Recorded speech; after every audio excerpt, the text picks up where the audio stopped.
Live from the Eagles Nest at the Manuel Glockskin Jr. Family Athletic Complex in Bryan, Texas.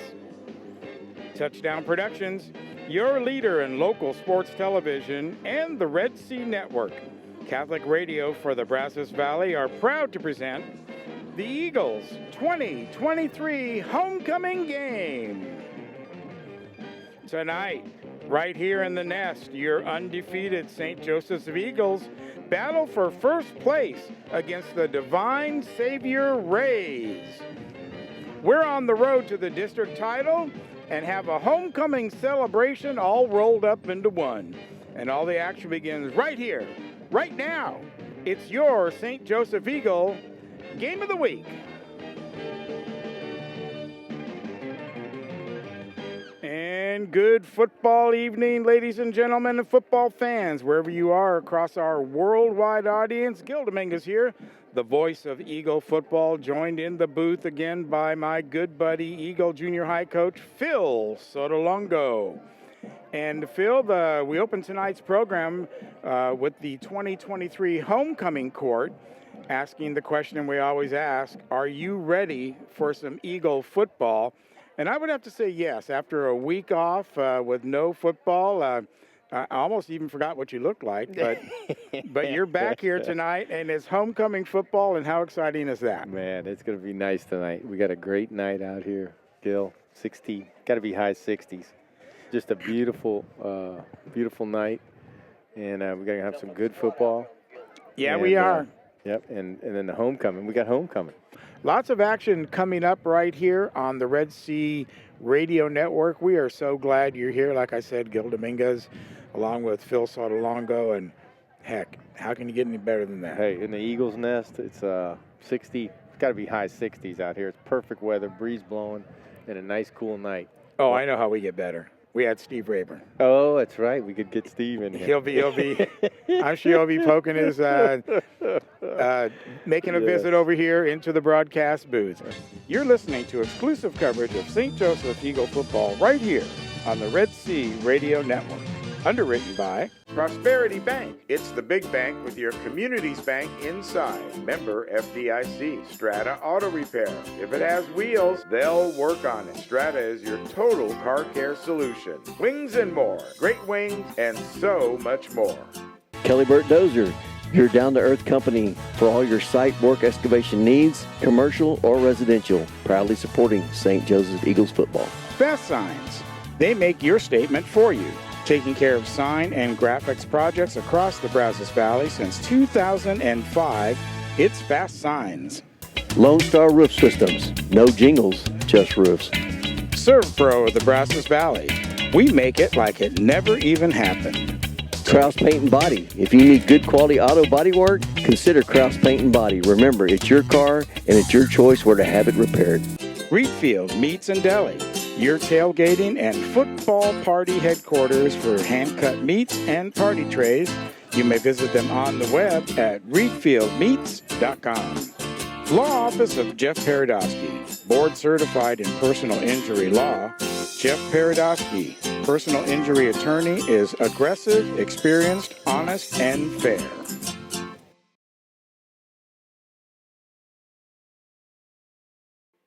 And welcome back to the Nest. Gil Dominguez, Phil Sotolongo here with you tonight for another exciting week of Eagle football. 5-0 undefeated Eagles. And as we were saying, tonight is homecoming. Earlier in the week I was telling you, Phil, we've been handing out these Player of the Game awards. Yes.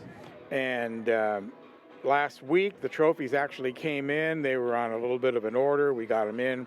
And what we did is we got all the kids, brought them into the library to give them officially their award. Yeah, nice. That we had selected for them, and of course you're part of that selection process. So why don't we go meet them right now? It's time to meet an Eagle here on St. Joseph Eagle football.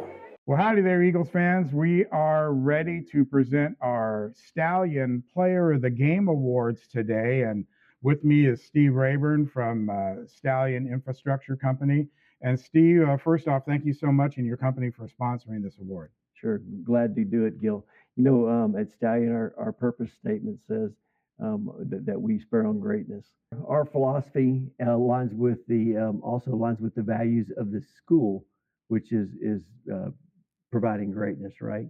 So that this is kind of a way for us to be able to share share these two combined philosophies together and recognize these young men who have done great things out on the football field representing their school and their community.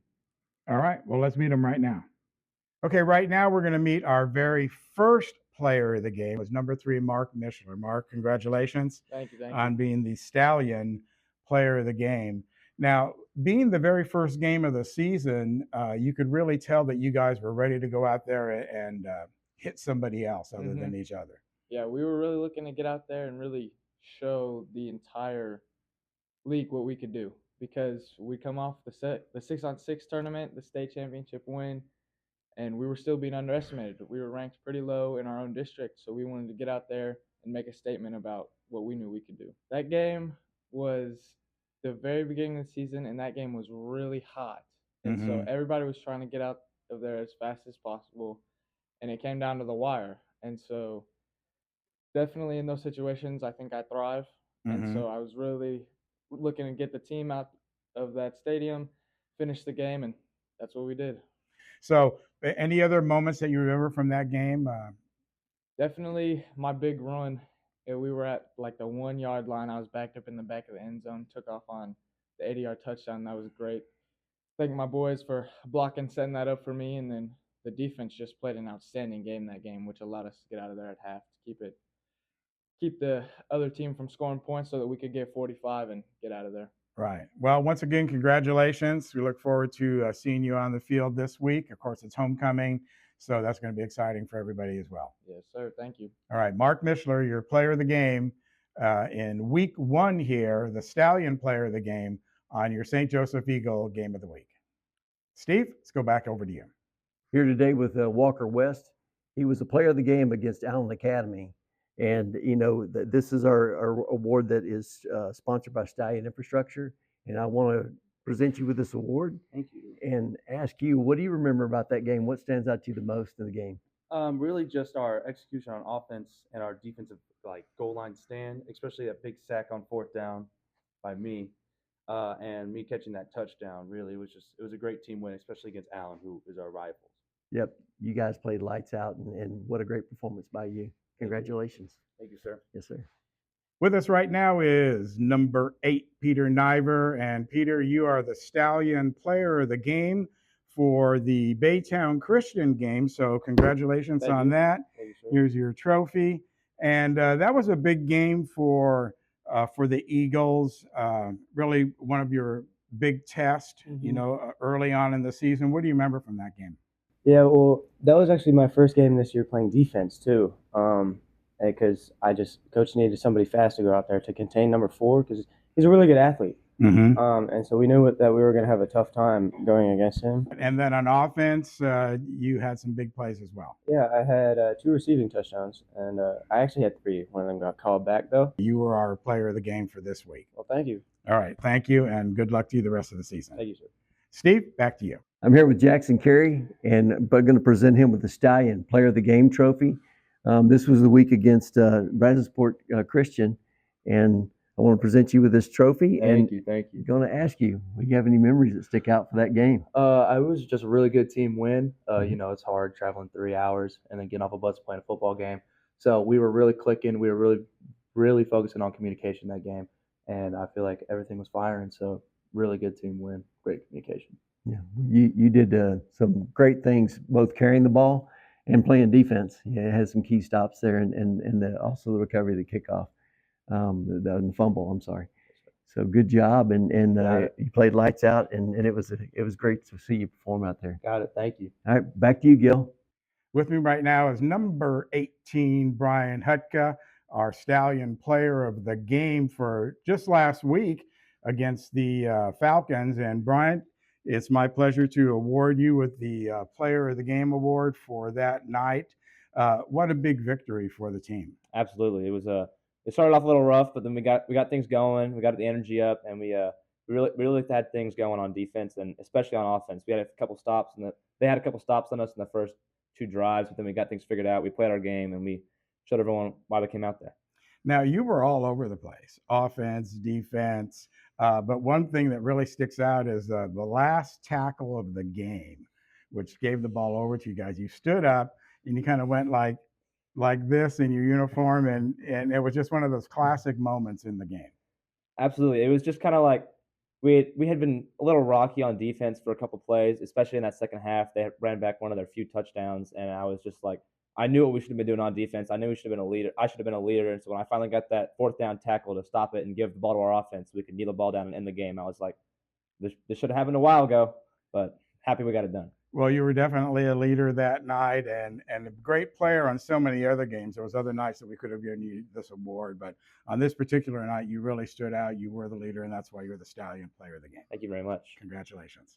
All right, Steve, so there are our first 5 Game of the Week winners, and you know from being part of this process, it is so hard to pick a player of the game each game. It is, but you know, it's also a lot of fun, and there's always 2 or 3 in the conversation every game. And you know, recognize what they're doing out there, but they're also great young men. And we'll pick another one tonight after the homecoming game and throughout the rest of the season. Thanks for tuning in to this special little segment of the Stallion Player of the Game Award. Let's go back to the game. And welcome back to the Nest here at the St. Joseph's Athletic Complex. You are just in time for the opening prayer and the national anthem. And for the freedoms and liberties we enjoy here in the United States of America. As we humbly come before you tonight, we ask for your blessing on this game we are about to play. Give each of the players the grace to play this game in a manner pleasing to you. Allow them to have clear minds and execute to the best of their abilities. Finally, we ask for your protection over the players, parents, fans, coaches, and officials tonight. Keep all of us under the protection of your Son, Jesus Christ, and help us to be aware of his presence during this game. Amen. In the name of the Father, the Son, and the Holy Spirit, amen.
The first quarter of Eagle football is brought to you by the House of Tires. Price is so low, he's almost giving them away. The national anthem performed by the St. Joseph's Band. And it looks like Eagles are going to kick off. Go Eagles! I want to thank everybody for sticking around 3 hours after the original time that was announced for this game, 6:30. And it is 9:41 right now. Here at the complex. Gil Dominguez, Phil Sotolongo ready to tee it up and kick this one off. Eagles 5-0 as they go for 6-0 and a first place in the district. And we are finally underway. But Peter put that one out of the end zone. What a weapon he is. He is. Peter Niver just kicked it right out of the end zone. And as you heard, Peter Niver will be also handling the quarterback duties tonight. We have 3 players that are out, not playing tonight. That's Mishler, Curtis, and South. That's right. So here we go. Underway. Finally. I'm ready for some football. You ready? Oh, I'm ready. Well, here we go. 3 hours, huh? And we're ready. Let's get a little football. 1st and 15. Pitch goes to number 4 around the outside. He's knocked out by number 4. That was Abound. Yeah, Jacob Abound running around the corner there and knocked out by Jackson Carey, number 4. 4 against 4 there. So they gain 1.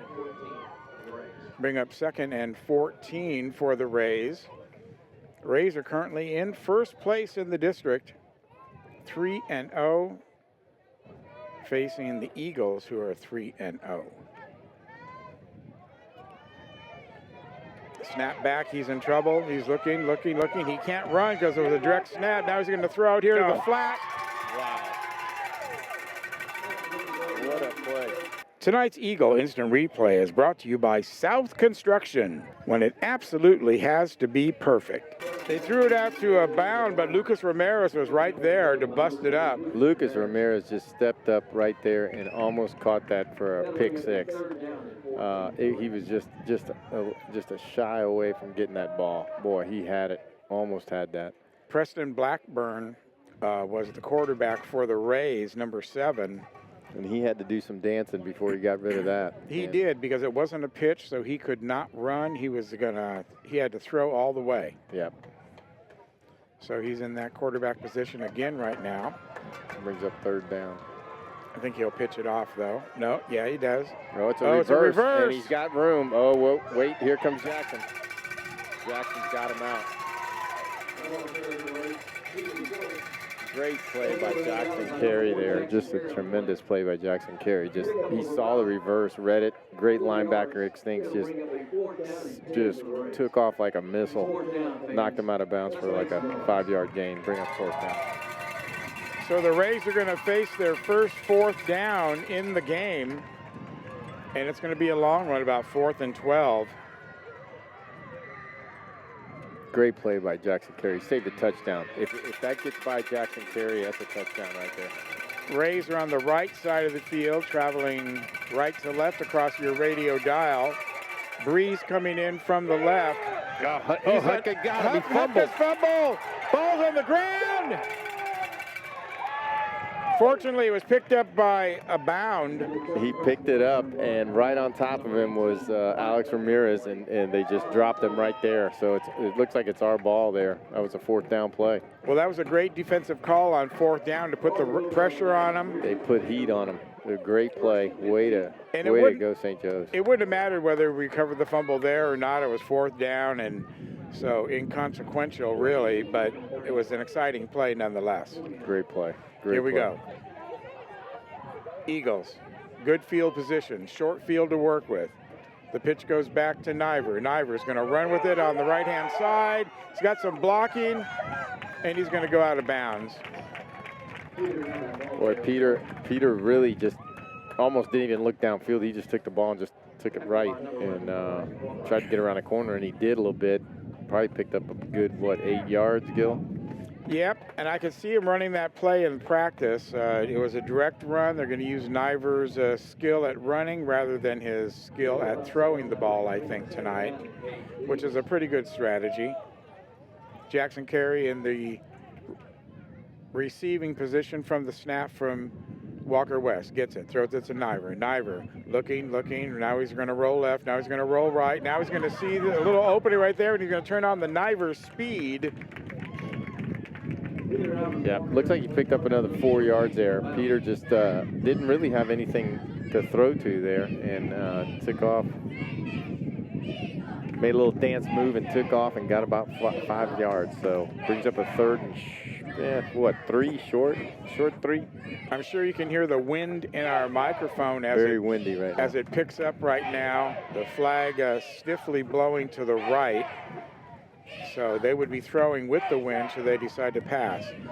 Niver gets the ball now. Now he's going to throw back over to Jackson Carey on the left-hand side. And Jackson Carey's going to go all the way to the end zone for the Eagle touchdown. Look, Jackson Carey just flat out ran over let's see. It looked like number 17. I got to get that. I think it might have been Tyler Martinez. Boy, he just. Oh, number 7. Sorry, Preston Blackburn. I mean, Peter. Peter Nivers barely just saw Jackson Carey at the last second, chunked it out to him. Jackson Carey sprints down the sideline, cuts inside, and just runs over. Just flat ran over Preston Blackburn. And he's got the touchdown. Well, they were really pressuring on that left-hand side, so I think Coach might have seen that as the kick is down, it's up, and it is good. Beautiful snap, beautiful kick. Perfect snap kick. That's what you got to have, snap kick. 3-4 plays later, and their first drive, short field. You can't give the Eagles short field. Nope. You're just asking for trouble. Big mistake. And we have 8-0, 8:26 remaining in the first period. As the Eagles draw first blood in this contest to see who will take sole possession of first place. And, I think we saw right there what they're going to be doing. You throw those short passes, and you got plenty of weapons out there. It's not just Niver. Yeah, they're just going to let Peter just pick them apart with these little short passes, it looks like. Peter kicks that one out of the end zone again. What a leg he's got. Boy. Well, at least he kept it in the county. Remember, if it goes that way, it stays in the county. If it goes the other direction, then it goes out to Grimes County. We've already alerted them, like we did last week. Yeah, there's a ball down there somewhere. They have to bring the ball back to us. Yeah. They're very good about that. I don't know about this late at night, though. That's going to be a tough one. Yeah. Okay, here we go. 1st and 10 for the Rays. Dive up the middle.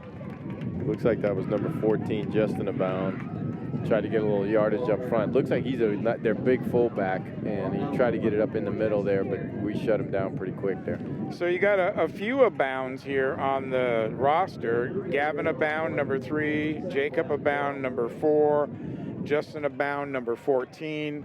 So the Abound family fully represented. They sure are. In the Ray organization. Good hit. Boy, nice hit by Perez, Victor. Just came up and just knocked, let's see, number 14, Justin Abound, just great hit on him. Wow, what a nice hit. Well, good tackle. Justin looks like a brick wall out there. Looks like a fullback. Oh, my goodness. Looks like a fullback should. This young man is all muscle.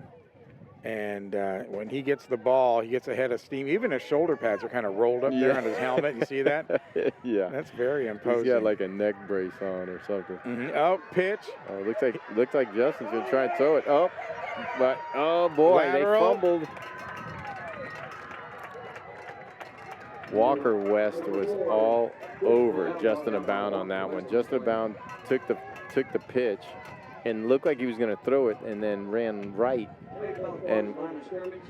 into the arms of Walker West, and he just pulled him down. And then at the end of the play there, it looks like he tossed it, but that would have been a pass. I think it would have been considered a pass. Well, it looked like an underhand lateral. It's an underhand lateral, but that'd be a pass, so it'd be a dead ball if he doesn't catch it. So smart play by Justin there to underhand it. 4th down now, and I'll call it 10 and be generous about it. For the Rays.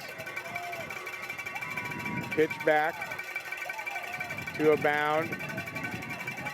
Oh, wow. And held up. Yes, Bryan Hutka pulled him down. He probably weighs half the amount of him. Yeah. And he just pulled him down from behind. Of course, Walker West was there to just lean in on the whole situation. Bryan Hutka just chased him down from the back and just he was right there on top of him before he got.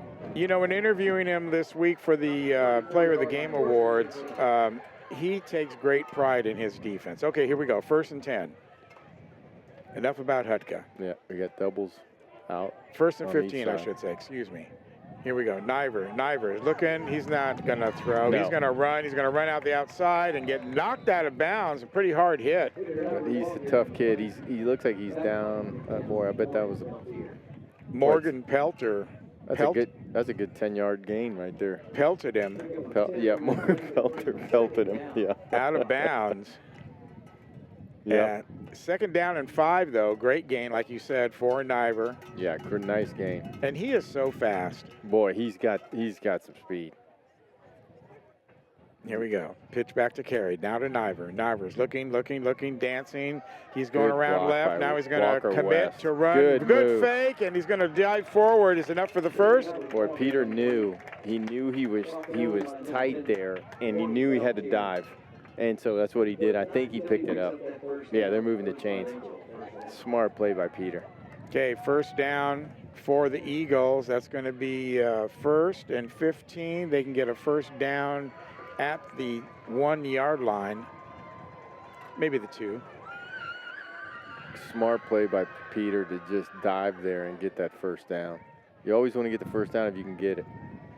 Eagles are threatening here on their second drive of the evening. They've not been any deeper than their own 40-yard line. 6:05 remaining in the first period. There's the pitch back to Niver. Niver is looking. He comes forward now. He's going to get swallowed up. There it is. Great defensive play there by Justin Abound. Justin Abound had the middle responsibility there, and he rushed, and then Jackson Carey hit him, blocked him, but he came off the block and just grabbed Peter as he was trying to get by. There's a shot of Justin right there. He's a big hunk of football playing guy. Good football player right there. Got that neck brace on, and he's ready to tackle you if you come in his way. Niver found that out. Don't run up the middle. Okay, right. Here we go. Second down now and about 20 after that loss. Here's the pitch back to Carey. Carey's going on the left-hand side. He's going to bop heads with people. Look at Jackson Carey run. I mean, just put his head down, ran over 2 guys. And one of them was Justin Abound. I love how he runs. That's again, I'm gonna say it, Gil. Miami Dolphins, Larry Zonka. That's right. And he's just looking for somebody to hit with the ball. I want to say we called him Larry one game. Yeah. Just referred to him as Larry. Okay, here we go. Going to have a third down now at about 12. They are going to throw over to the corner of the end zone. Incomplete. He tried to hit Colt Bundick in the corner there, and boy, the Divine Savior made a great play. They did. Number 7, Blackburn. Blackburn, boy, he was just right there at the corner, and made a great play to stop that. Peter saw him in the corner there and just chunked it. I mean, immediately threw it. Boy, Peter could have run left and probably scored on that, but he chose to throw it. Okay, it's going to bring up essentially fourth and goal, although they can get a first down at the 1-yard line. That's right.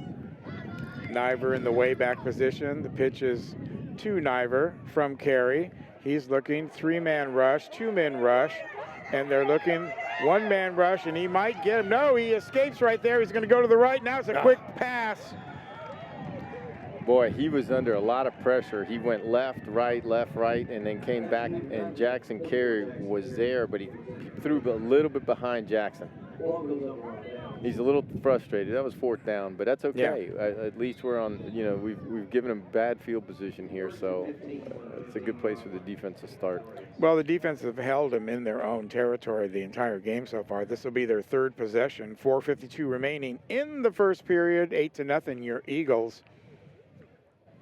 As the Rays break the huddle and come up there about at the 14-yard line. Yes, sir. And there's a quick handoff up the middle. Swallowed up right there. They went to a quick pop with Jacob Abound there and just handed it to him. Just a quick pop.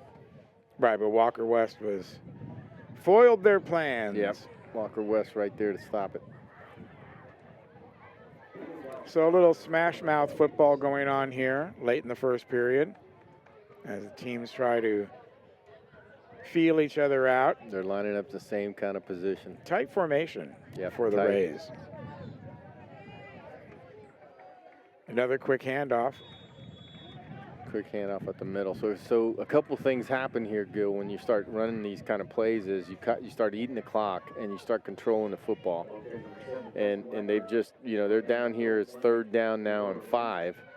So essentially they got 2 downs to get to those 5-yard line, 5 yards. And they've been making a couple of, making some pretty good runs here in the middle. So it's just they eat clock. They keep the football away from you. And it's hard to score when you don't have the football. Well, that's got to be a strategy when you play the Eagles. Yep. Because they are explosive. There's a pitch outside to the right head. It's a bound going back. He cuts inside. He turned the corner. He's going to have the 1st down. No, that wasn't. Yeah, with Jacob a bound. Yeah, Jacob. He turned the corner there. Boy, a host of Eagles on the tackle there. Perez, I think, was on there, and so was Hudka.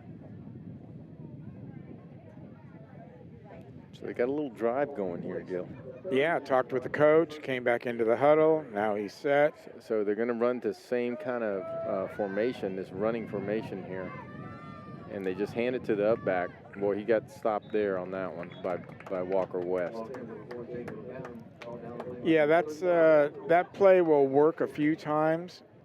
And like I think you said a couple weeks ago, you're going to run that play until they stop it. That's right. That's good football coaches, you see them do that a lot. Good coordinators that call plays. They keep running it. And they'll keep running it until they stop it.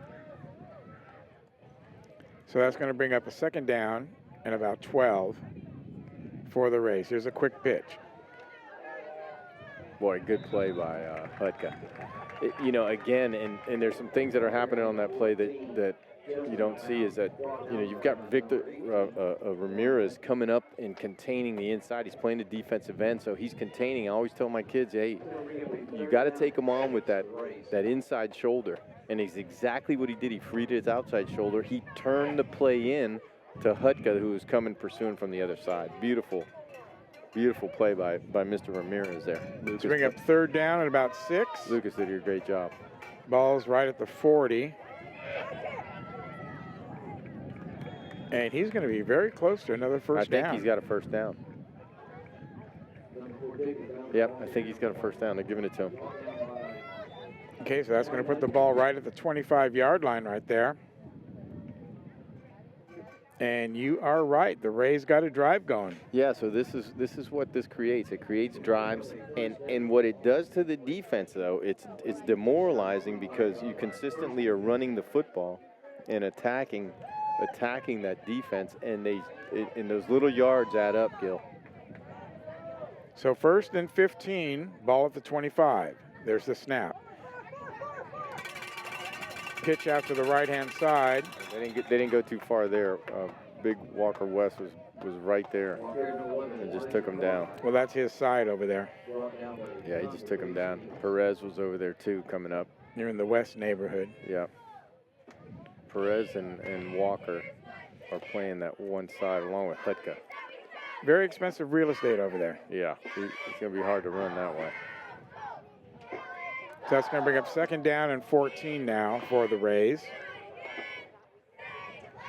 Pitt gives to a bound up the middle, and he's going to scrap for about 5 or 6. Yeah, so their philosophy here is get 4 or 5 yards each play, eat the clock, move the clock, and give you the ball back to you with nothing left. Now, here is where this kind of offense, though, gets into trouble because you're at 3rd down and you got 10 yards here.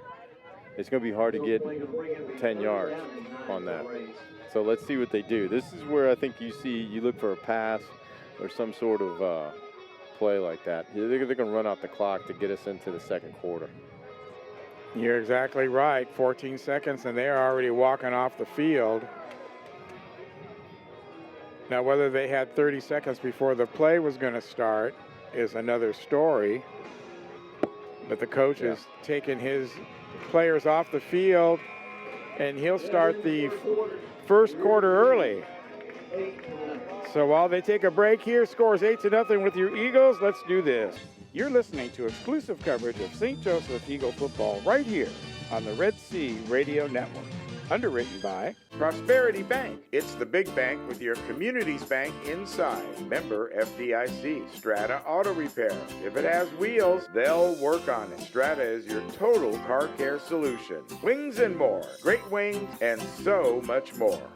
Kelly Burt Dozer, your down-to-earth company for all your site work excavation needs, commercial or residential. Proudly supporting St. Joseph Eagles football. Fast Signs.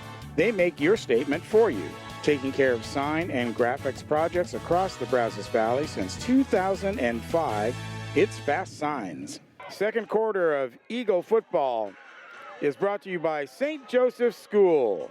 From elementary to high school, St. Joseph's, quality education for your children. And welcome back to the nest here at St. Joseph's Athletic Complex. Gil Dominguez, Phil Sotolongo, bringing you all the action on a very, very tardy game here at Eagle Stadium tonight. Ball on the 20-yard line now. Third down for the Rays. They're going to pitch it back to a bound. The bound's going to go to the left. He's going to be brought down, though, Jackson Carey. by Jackson Carey. Great play by Jackson. He just read that like a book. Took him right down. So now they got fourth down and 4, Gil? Yeah, it's roughly. Yeah. This is the deepest penetration that the Rays have made all night. They didn't score in the first half. This, I'm going to tell you, this is a big play for the Eagles here. Big play. They come up for a stop.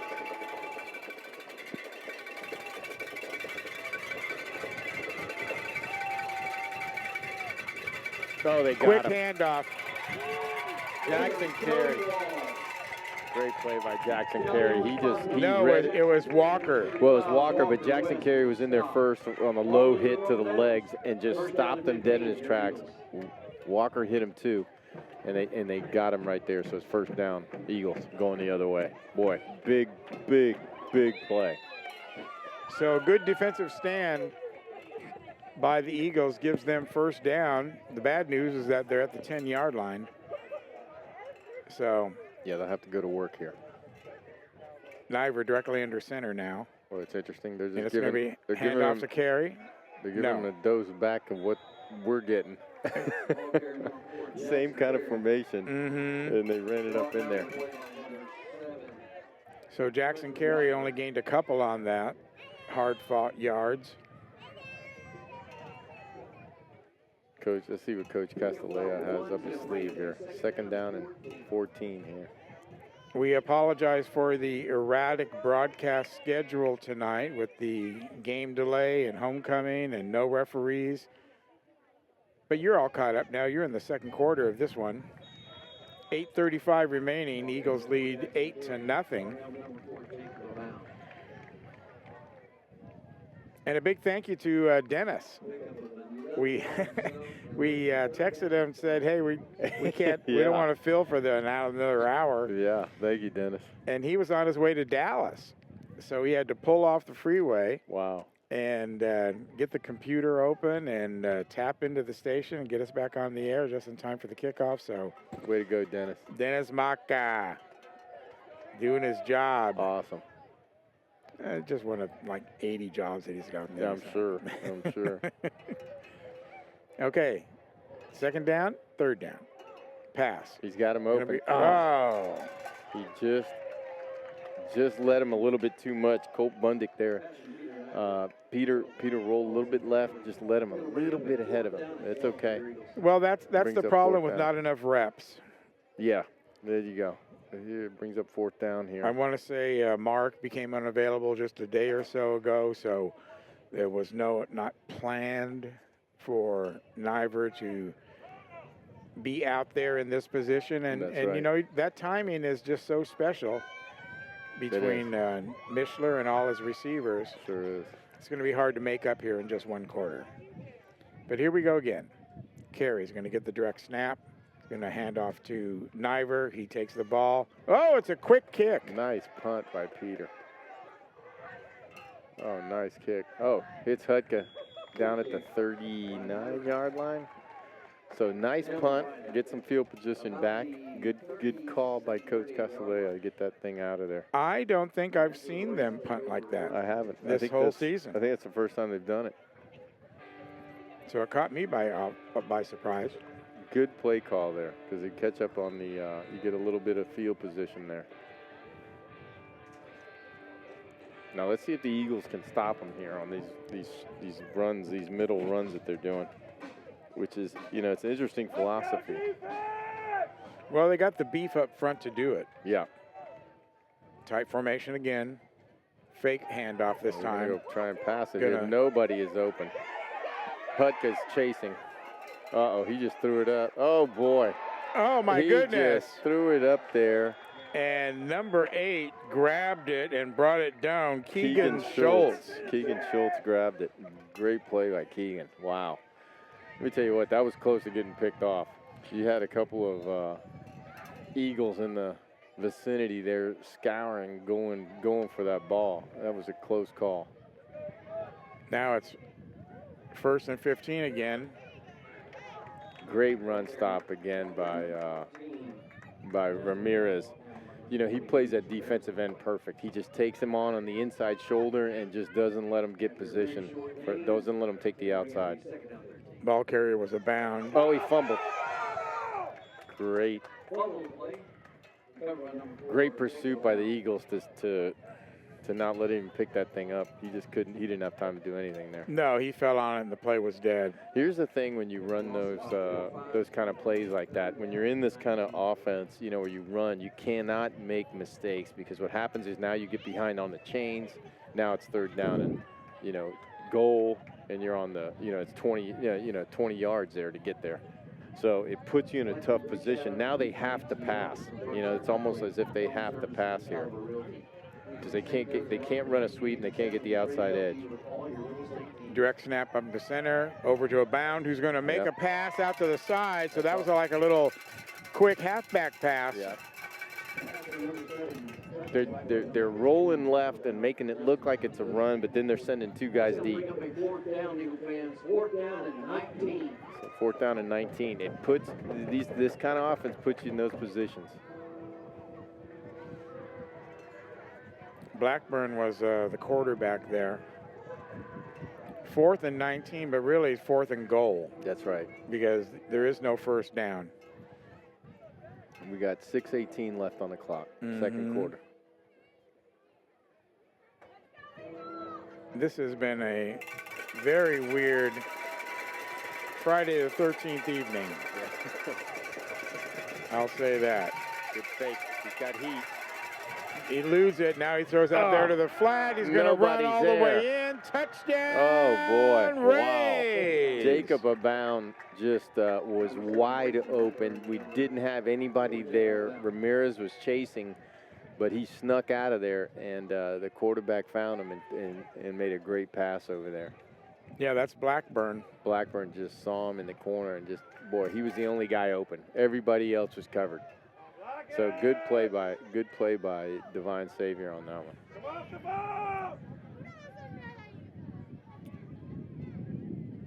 Set up for the extra point. The kick is up and good, barely good. Wow, that didn't look like it went in, but I guess it did. It crawled. It crawled in there. Over the sidelines. Okay. So that's going to bring the score to 8-8. 6:09 remaining in the second period. Let's do this. You're listening to exclusive coverage of St. Joseph Eagle football right here on the Red Sea Radio Network. Underwritten by Lone Star Roof Systems. No jingles, just roofs. Serve Pro of the Brazos Valley. We make it like it never even happened. Kraus Paint and Body. If you need good quality auto body work, consider Kraus Paint and Body. Remember, it's your car and it's your choice where to have it repaired. Reedfield Meats and Deli. Your tailgating and football party headquarters for hand-cut meats and party trays. You may visit them on the web at reedfieldmeats.com. Law Office of Jeff Paradosky. Board certified in personal injury law. Jeff Paradosky, personal injury attorney, is aggressive, experienced, honest, and fair. And welcome back to the St. Joseph Athletic Complex. Gil Dominguez and Phil Sotolongo. Yes, sir. Braving the first chilly Friday of the football season. Yeah, that cold front came through here. After 8 or 9 weeks of 100 degrees or more. That's right. It's nice to see fall weather come in as the kickoff goes to the Eagles. Colt Bundick picked it up and just took off to the side. That's what I tell, I try and tell all my players too, just bend down and pick it up. Don't put your knee down. If you put your knee down, you're down right there. So good heads up play by Colt. We're going to need to see some players step up here for the Eagles with the loss of the 3 players that are out. Yeah, I got a feeling you're going to see something here. South Curtis and Mishler. Some of the other stars, and they got stars. Yes. Yes. No bones about it. But That's 8 to 8 puts a little more urgency here in this drive. There's a snap to carry. Over to Niver. Niver looks up. He's going to go to the middle again, changes his mind, and now he's running. It looks like he's going to throw, but he's not. He's going to go around the outside. He's going to go all the way down the sidelines. He's going to go in for the Eagles. Touchdown.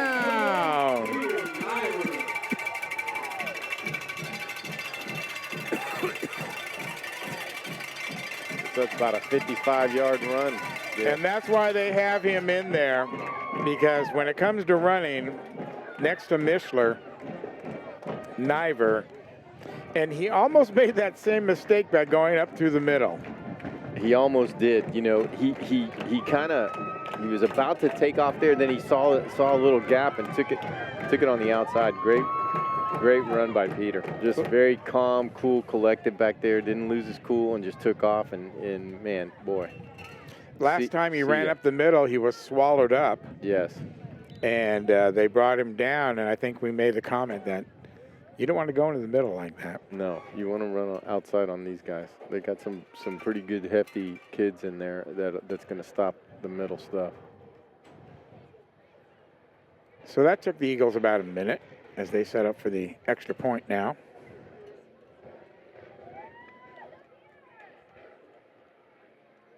Oh, boy. Jackson Carey had a bad snap. Oh, and Carey throws it in the ground. Just put it down. There was no release player out there to catch the pass. Yeah, he couldn't get the ball off and just kind of had to throw it in the dirt. So that's going to make the score 14-8 now. And this night just gets weirder and weirder. I was telling my wife before I was leaving today that, I happened to realize it was Friday the 13th, and I said, should I mention anything about that? And she goes, nah, just, Yeah. And so I said, okay. But now, as it's manifesting itself here in the evening, it's like, okay, there's something going on. Yeah, something strange is happening. But Eagles put a quick 6 there and run a great 55-yard run by Peter Niver. Well, that's what they needed to do. Answer back that Ray touchdown. I didn't expect it to be so quick, but the opportunity came and Peter saw it and took advantage of that. And when he turned on the jets, he just blew by everybody. He's gone. You can almost see that, you could call it about the 30-yard line there. You did. He's gone. I didn't see it that way, but you called it early. He just has the speed. It's all those days on the sidelines for you. Yeah, that's true. Short kick, going to be picked up. Well, he's got a little running room. Yes, he does. Oh, they closed in quick. A good run by Preston Blackburn. Yeah. Boy, he got it back out that 35-yard line. Real nice run. Blackburn, certainly one of the premier players of the Rays, as he sets up in the huddle right now. Here comes the play.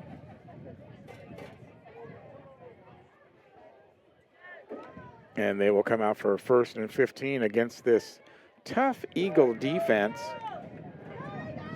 Blackburn under center. He's going to pitch out there to good pursuit. Number 4, Abound. Lucas Ramirez on the tackle.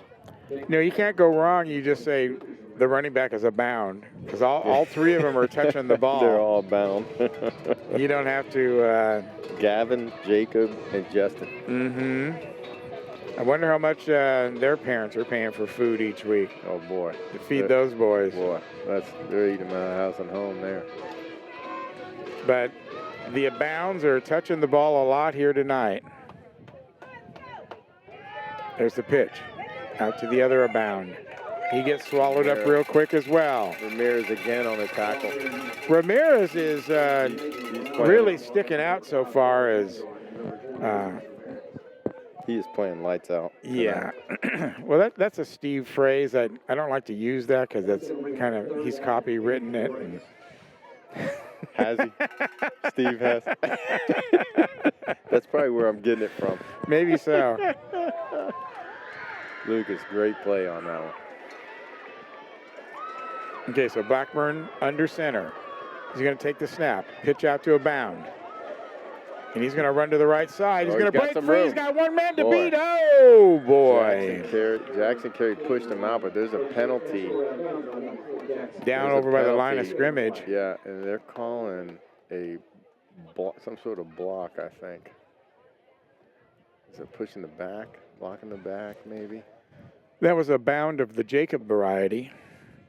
Running the ball there. He's kind of chatting with Hudka. Boy, he got the corner there on Hudka. Yeah, he did. Yeah. So it was a block below the waist, which is an interesting call because I thought you could block below the waist in the hash. Yeah, and the coach wants to talk to the ref. You know, 2 weeks ago we got called on the same call. And it's a block below the waist. Well, it kind of depends on who you are, too. I mean, if you're that short little player, number 3 on your team, yeah, everybody he hits is going to be. He has to cut block. Luke has to cut block, you know, because he can get one of those big guys down with no problem. So I think that's what the call was there. And it might have, and from what I understand, the rule is if it's outside those hashes, it's a penalty. Okay. So 3rd and 18 now for the Rays, moving in the wrong direction on this drive. Fake handoff. Walker West is after him. Big long pass downfield. It's going to drop harmlessly. Boy, great job by Perez to catch up there. Boy, he turned and he saw the throw going to happen, and then he turned back, looked at the receiver, which was probably 2 yards ahead of him, and got caught up to him and was there to get in the way of the ball. Well, the receiver was number 25, Jeff Rutledge. He's the center. Yeah, you're not going to see him go out for too many passes. No, they tried to sneak him through there and get him a good long. Right. So that's who got up to him. Perez. Victor was right there. Yeah. He's like 5 times as fast as Rutledge. Okay, now more of a shotgun formation. Pitch back. Boy, they got heat.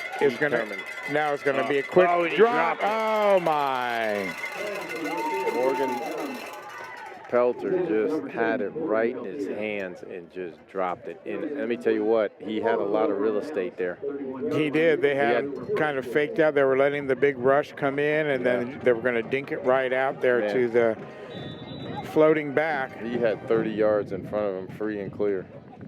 Okay, big opportunity for the Eagles now. They'll take over the ball on the 31-yard line. So, a little bit of a short field here. Yeah, we got 4:10 left. And his other daughter, Abby, is class of 2020. Trips left. Ball goes to Niver. Niver looking. Now he's going to roll right. Now he's going to throw downfield. Incomplete.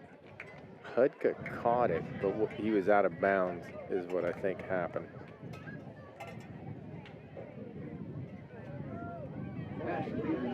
I think Peter ran out of room there. He was being chased and just got too close to the edge. Well, you know, there's so many new things coming at Peter right now. Yes. His first start, and the game is moving very fast. Yeah. So he's kind of keying in just on one receiver. Yeah, he's just got to stay calm and just keep working like he's doing. Okay, the ball goes back to Good Carey. man. Pitch to Niver. Niver looks left again, looks right. He's kind of dancing. Now he's going to run left. Picks up a nice block by Walker West and throw the ball down. It's going to be Hutka. Oh, he's going to go. What a move. wow.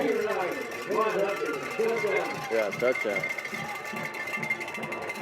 Peter Niver to Bryan What Hutka. a move. You know, Peter just saw him at the last second and just threw it up. Hutka's got to come back to the ball, gets it, gets hit, puts one hand on the ground, it doesn't go down, keeps his feet, turns, and goes 25 yards in the end zone. What a play by Hutka. Yeah, we thought he was down. It looked like he was down. He put his hand down and caught his balance and then twisted out of the tackle and went 25 yards untouched to the end zone. I want to say that's not the first time I've seen him do that. Yeah, he's slippery. Where he puts his hand down, Yeah. doesn't and then- go down. And does like a circle on the ground. He's slippery. I'm going to try that when I get home. Yeah. Gil, take it easy. Pass. Oh, no good. Boy, who was open there? Number 25 was open there. Jax Hoffbauer was open. But boy, he just couldn't hang on. So that's going to bring the score to 20-8 now. 3:43 remaining in the second period.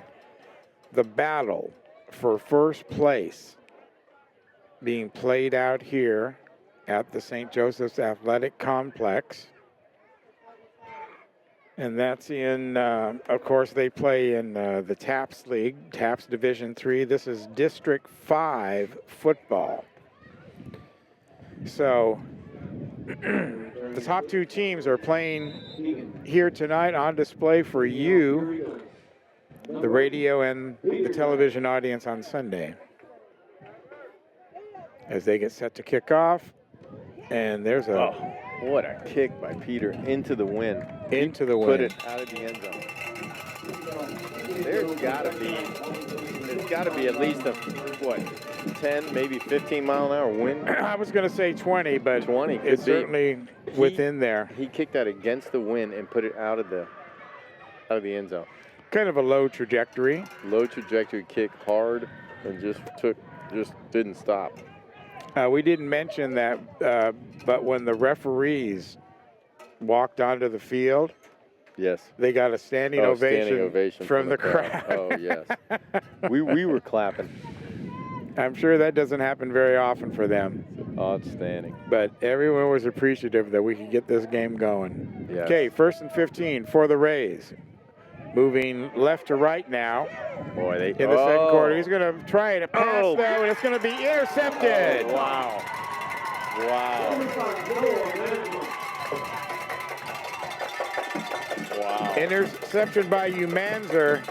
Noah was sitting out there. They had a little problem with the play call. They wanted to go right, and then he turned back, and he saw a bunch of people in front of him. So then the runner just stopped and threw it, and boy, Noah was right there and picked it right off.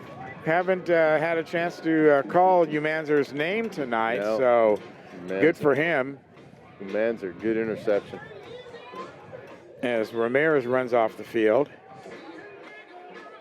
Had one too many guys in the huddle. So we're going trips left here. Here we go. This is Peter Niver special here. Crowd goes eerily quiet. Oh, they give it to Jackson Carey, and he's running the other side. Here he goes. Breaks a couple tackles, gets to the outside. And they still couldn't bring him down. No. He's helping number 10 up. He's helping everybody he knocks down up. That's Pelter.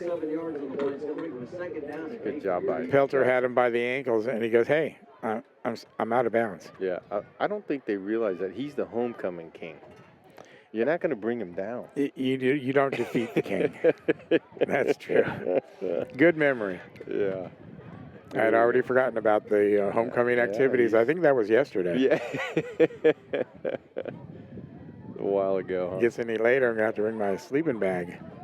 Colt Bundick's in at the. Colt was probably a good thing he didn't catch that. Yeah. Colt Bundick was in at QB. I think they're just giving Niver a little breather. No, Niver was out there at the receiver. Yeah. Interesting. He's just, I think Coach Castelleo is just trying some other things here. I think he's losing it. No, I've seen Butnick back there before throwing some passes, but you know, you get a design play and everything that everybody knows you can execute it. That's fine. Yeah.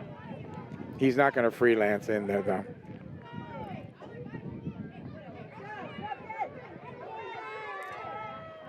Yeah. Just not enough speed on the ball there by Peter. He was trying to get it to Jackson Carey, but just didn't have enough velocity on it to get there. You know, it really highlights the we're used to seeing the frozen ropes get thrown out there. Yeah, that's right. And there'll be no frozen ropes tonight. That's right. But you're going to get the job done anyway, and that's what the Eagles are doing. That's their mission. And they lead 20-8 here. 2:37 remaining in the second period. Ball's on the ground. Managed to pick it up, and they're going to blow it dead. They're going to blow it dead, saying Jackson Carey was on the ground when he tried to and he throw was. Back. Hey, no problem. I know. Here we go. All right, that was, I think that was fourth down, yeah. So here we go. We turn the ball. We're going to give the ball to them here with 2:35 left, second quarter. So the interception generates no points for the Eagles as they go 4 and out, and the Rays take over the ball at the 35-yard line. Pitch back. Spread formation. Ramirez just gave him a lot of heat. Yeah, they got him. One of your bounces, Jacob abound. Manzer, Hutka, Ramirez on its stop.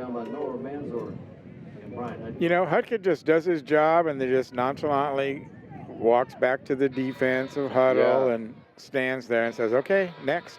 Yeah, he walks back real slow and easy, and then when the play starts, he's like a bullet coming out of there. Okay, third down, about 7. Quick pitch all the way to the back. Good job by Lucas Ramirez. Just came up through all the blockers and just dropped them right there. Great job. Great job, Ramirez. Yep. Name that we're mentioning quite a lot tonight. Yeah, he's playing a good game.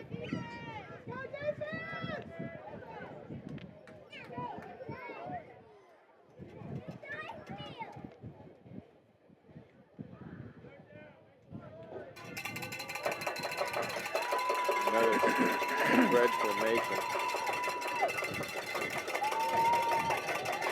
Receiving the snap is Blackburn. Pitches it out. It's going to be reversed. Now it's going to be that reverse pass. Oh, wow. What a play. What an unbelievable play by Victor Perez. Unbelievable play by Victor Perez. He lives for those plays. He left his man. It was a double reverse. The reverse was coming back. He didn't have coverage. He was coming up to play run and turns around and sees the guy and knew it was going to be a pass. Runs back there and just in time gets his body in front of the ball before the number 4, I think it was number 14, could catch it. Yeah, just in a bound. Unbelievable play. All you gotta say the word is abound. Yeah, it's bound to be one of them. It's bound to be one of them.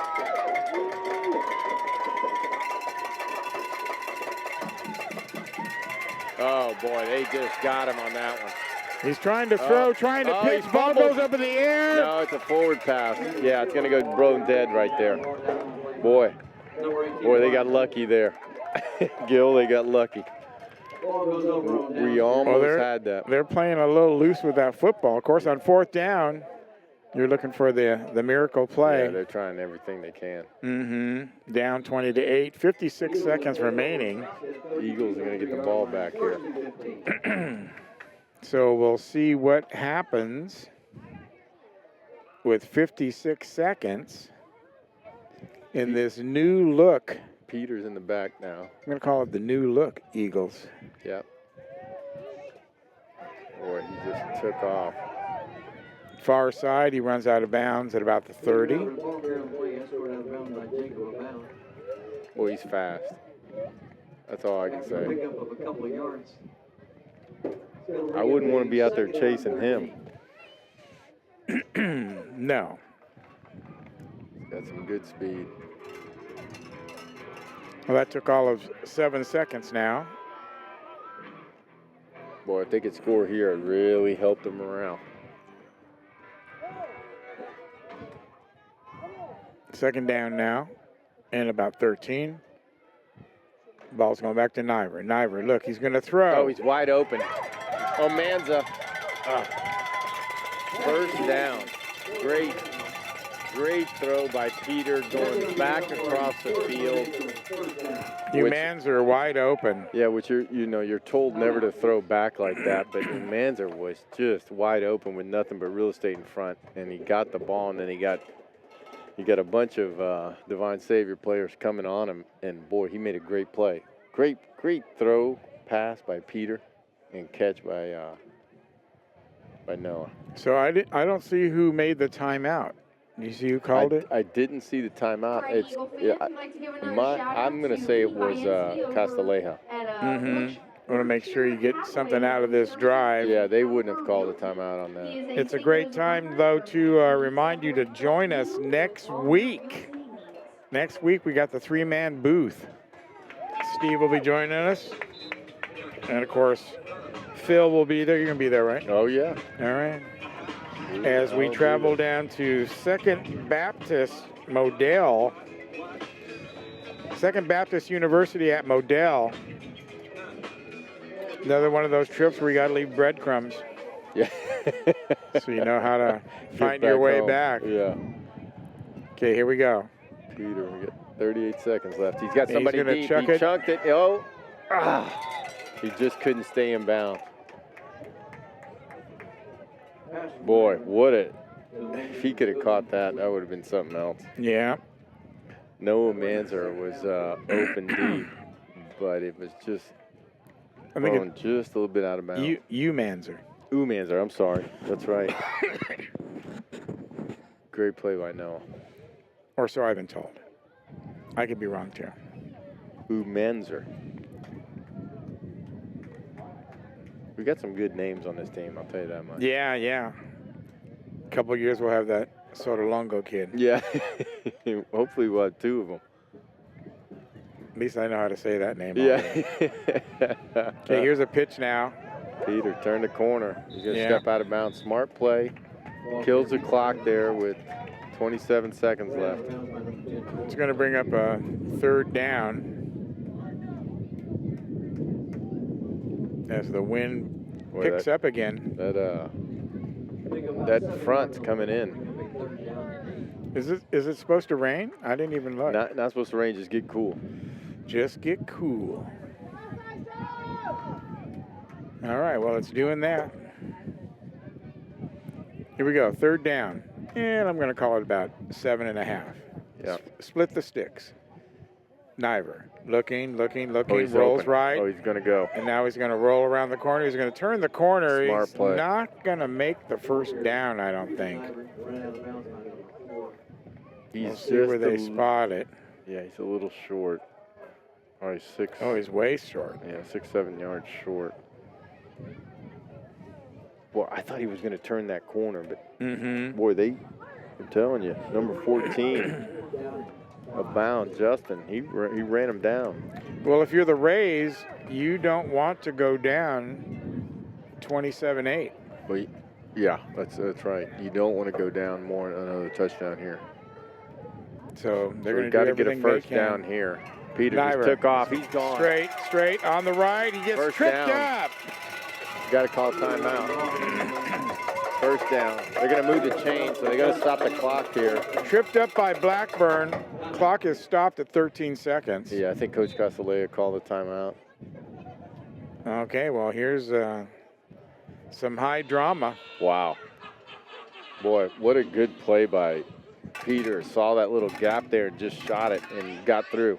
It's nice to see coaches earning his money on this game. Mm-hmm. Yeah, this isn't easy. He's having to coach it. That's right. Not an easy job here tonight.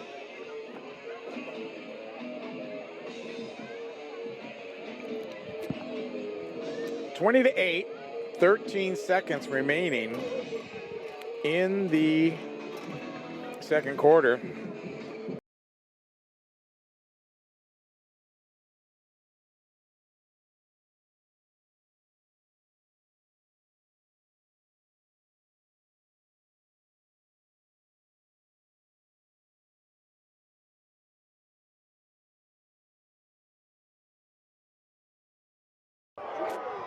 Oh, bad. Now no. he kicks it, jump on it, and that's what he does. Smart play.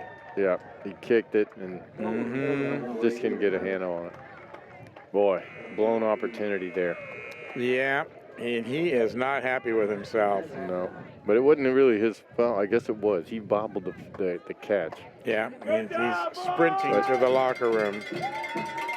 Yeah, that was a tough way to go to the halftime, but hey, we're up 20-8, right, Gil? That's it. The score remains 20-8 and a hard-fought battle here, like we said, for first place in Division 5. Let's throw it over to the public address system. Can I hear some excitement?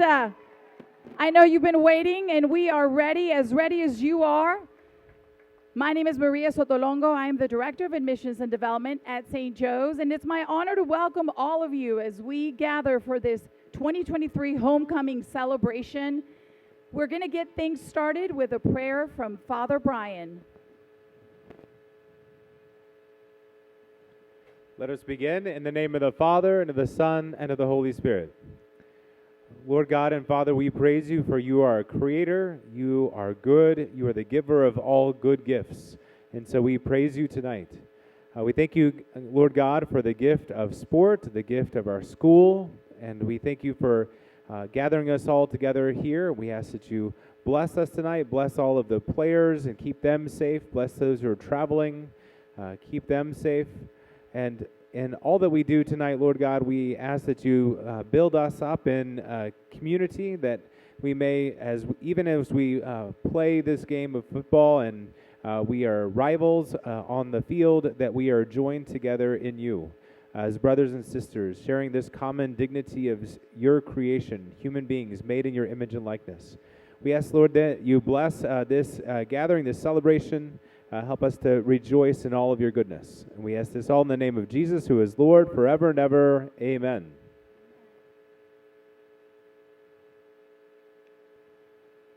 All right, we're going to get a great snapshot of you guys and girls. And we hope that you will be joining us while they're gathering for the photo. Y'all also pay attention in the photo, all the amazing alumni. Look at that. We have a great group. Let's give them a great round of applause, everybody.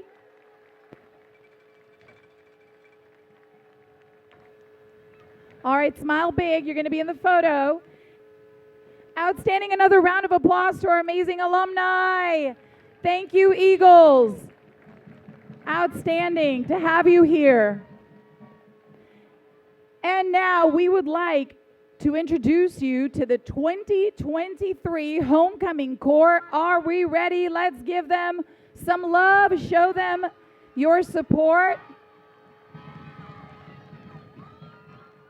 Our freshmen class duchesses, that is, are Madeline Davis and Nora Grunkemeyer.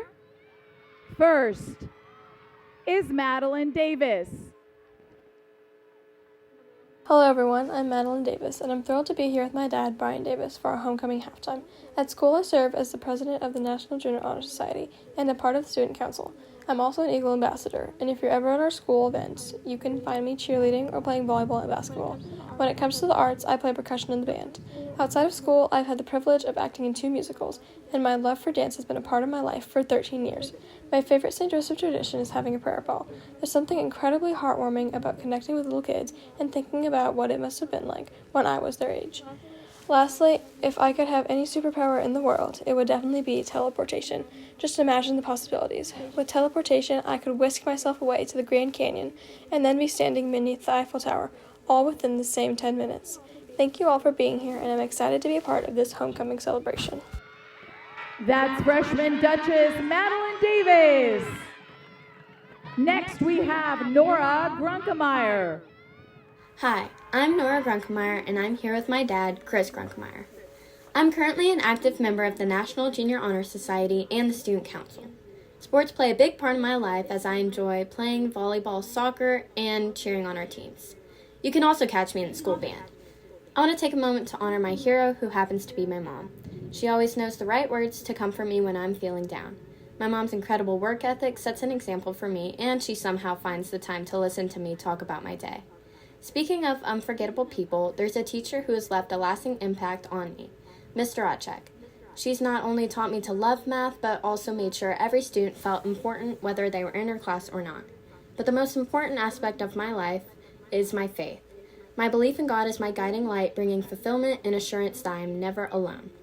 Thank you all for letting me share a glimpse of myself with you tonight.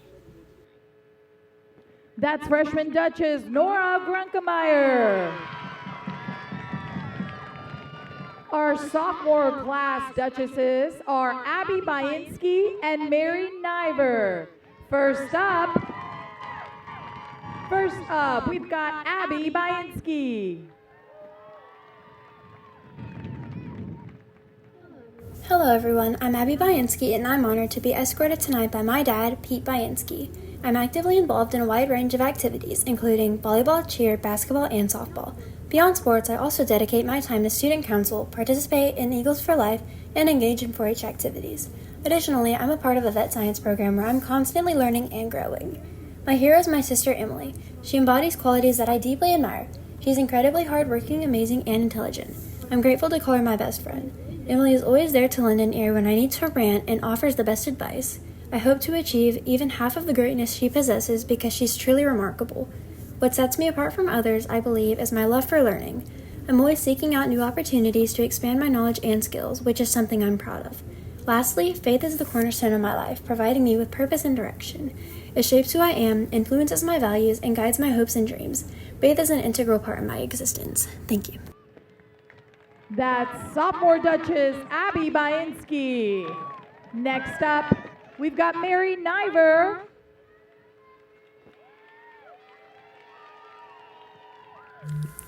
Hi, I'm Mary Niver, and I'm excited to be escorted by my dad, David Niver. At school, I'm a proud member of Eagles for Life, and when it comes to sports, you'll find me on the volleyball court, the soccer field, the softball diamond, and even the track. My favorite St. Joe's tradition is the electric atmosphere at our volleyball games, especially when we face off against our rivals at Allen Academy. Witnessing the incredible school spirit in those moments is truly special. When it comes to heroes, I look up to my brother James. He's not just a hero in the figurative sense. He's a real-life firefighter, a genuine hero. But he's also an amazing older brother. James has taught me everything from throwing a football to the correct technique for high jumping. He's hardworking in everything he does, making him a great role model. If I could have one superpower, it would definitely be teleportation. Because if I could teleport, I would sleep in and still get to school on time. Thank you all for being here tonight. That's Mary Niver. The junior class Duchesses are Tess Grunkemeyer and Eva Saldana. First up is Eva Saldana. Hi, I'm Eva Saldana, and tonight I'm being escorted by my dad, Steve Saldana. I currently serve as the vice president of our student council. When it comes to sports, you can find me on the softball field and sometimes the volleyball court. Additionally, I've been actively engaged in 4-H shooting sports for an impressive 8 years. One of the traditions close to my heart is Pack the Nest. It's a night when our entire school community comes together, transforming the gym into something truly extraordinary. A teacher I will never forget is Mr. Foster. He has a great sense of humor and always pushes me to do my best. Some invaluable advice I've received is from my dad. Every day before I head out, he reminds me to work hard and be a leader. These words have been a guiding light in my journey. For me, faith is the cornerstone of my life. It's the most important aspect as it shapes not only my relationship with God, but also my interactions with others. A strong connection with God is the foundation of all my other relationships. Thank you all for being part of this special evening. That was sophomore Duchess Eva Saldana. And now we've got, junior Duchess Tess Grunkemeyer. Hi, I'm Tess Grunkemeyer, and I'm being escorted tonight by my dad, Chris Grunkemeyer. I'm actively involved in cheer, volleyball, the National Honor Society, and Student Council. When it comes to St. Joseph traditions, my absolute favorite is cheering at our football games. There is something truly magical about seeing everyone come together in one place to support our school. If I could possess one superpower, it would be to time travel. Imagine the ability to revisit all your favorite memories and relive them. What sets me apart from others, I believe, is my constant effort to find the best in everyone. It's a quality I hold dear, and it's something that brings positivity and light into my life and the lives of those around me. Thank you all for being here tonight. That is Junior Duchess Tess Grunkemeyer. And our Senior Duchesses and Queen nominees are Madeline Bame, Anna Eubanks, and Lana Lipscomb. First up, we've got Madeline Bame. Hello, I'm Madeline Bame, and tonight I am being escorted by my father, Matt Bame. I am my dad's only daughter, so every single moment I can share with him is truly special. My favorite SJCS tradition is eating out after athletic events because it is a chance for the entire high school to have fun and build a bigger and better bond with each other. This has allowed me to grow in so many friendships throughout the entire school, which I wouldn't trade for anything else. My heroes are my mom and my dad. I cannot express enough gratitude towards my parents for everything they have done for me. They are always there for me when I need them most, correcting me when I'm wrong, cheering me on in my games, and supporting me in anything and everything I do. I could not even imagine going throughout life without their wisdom, support, and love. A teacher I will never forget is Miss Berry. Her class has always challenged me like no other, but has truly prepared me for my future. I will miss her kindness, humor, faithfulness, and hearing her say, "This is an honors class." So thank you, Miss Berry. I would also like to thank all my teachers for the college preparation, my coaches for believing in me and pushing me to the limits I never thought I could reach, for my family and their support, and finally for my friends in making my high school career so amazing. That's Senior Duchess Madeline Bame. Next, we have Anna Eubanks. Hi, I'm Anna Eubanks, and tonight I'm being escorted by my parents, Sean and Tony Eubanks. What defines me is my deep passion for volleyball. Playing this sport not only brings me immense joy, but also connects me with a wonderful community of teammates, parents, and coaches. Equally important is the love I have for my family. This love not only brings us closer, but also shapes me into a better daughter, friend, sibling, cousin, and more. A teacher I will never forget is Walker. I will always remember how he drew basketballs in my notebook to convince me to play basketball for him. My faith is the cornerstone of my life. While friends, family, and people may come and go, I know that I will always have God by my side. Prayer fills me with joy, knowing that He listens to everything I have to say. I want to take this moment to express my heartfelt gratitude to my parents for the incredible opportunities they've given me. They've shown immense patience in dealing with my attitude, and I deeply admire and appreciate them for that. Thank you, Mom and Dad, for everything. That's Senior Duchess Anna Eubanks. Our final Senior Duchess is Lana Lipscomb. Hello everyone, I'm Lana Lipscomb, and I'm honored to be here tonight, escorted by my loving parents, David and Terry Lipscomb. First and foremost, I want to express my gratitude for being chosen as a part of the Homecoming Court. It is truly an honor and a blessing. I'd like to thank my fellow peers and anyone who has positively impacted my life during my journey at St. Joseph. I firmly believe that I am the person I am today because of the academic, spiritual, and emotional growth I've experienced in this wonderful school community. A teacher who has left an indelible mark on me is Mr. Adams. His class is the reason I've fallen in love with my faith and gained the knowledge to defend and share it with others. Learning my faith in depth never fails to brighten my day. Thank you, Mr. Adams. My faith is my foundation. It's the compass by which I navigate my life, my cheat code, if you will. Without my faith, I would be lost. I've learned from the prime example set by my mom, who has shown me how to live a faithful and dedicated life of Christ.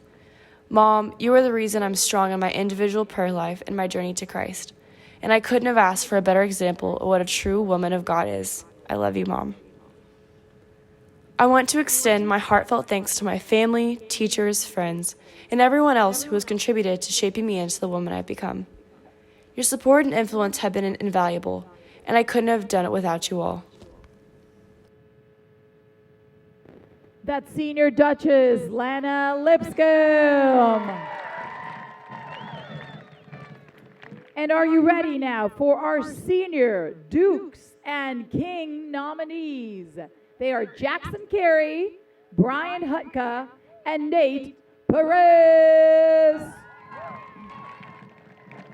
First, we've got Jackson Carey. Hello, I'm Jackson Carey, and I'm honored to be here tonight, accompanied by my mom, Melissa Carey. One of my favorite St. Joseph traditions is team dinner for football on Thursdays before a home game. It is a special time to bond with teammates and coaches over good food and conversation. My hero is my dad, Jamie Carey. He taught me the value of hard work and unwavering support. He has been by my side through thick and thin. A quote that has stuck with me comes from our football coach, Coach Castleja. You control two things, your attitude and your effort. He has been instilling this wisdom on us since 6th grade, and as I've grown older, I realize how true it really is. My faith is the most important aspect of my life. I firmly believe that whatever happens is a part of God's plan, and by trusting and believing in Him, He will guide me towards the light at the end of the tunnel. I want to express my gratitude for my family, friends, coaches, and teachers for setting me up for success and helping shape me into the person I am today. Thank you all for your support. That's Senior Duke Jackson Carey. Next, we've got Bryan Hutka.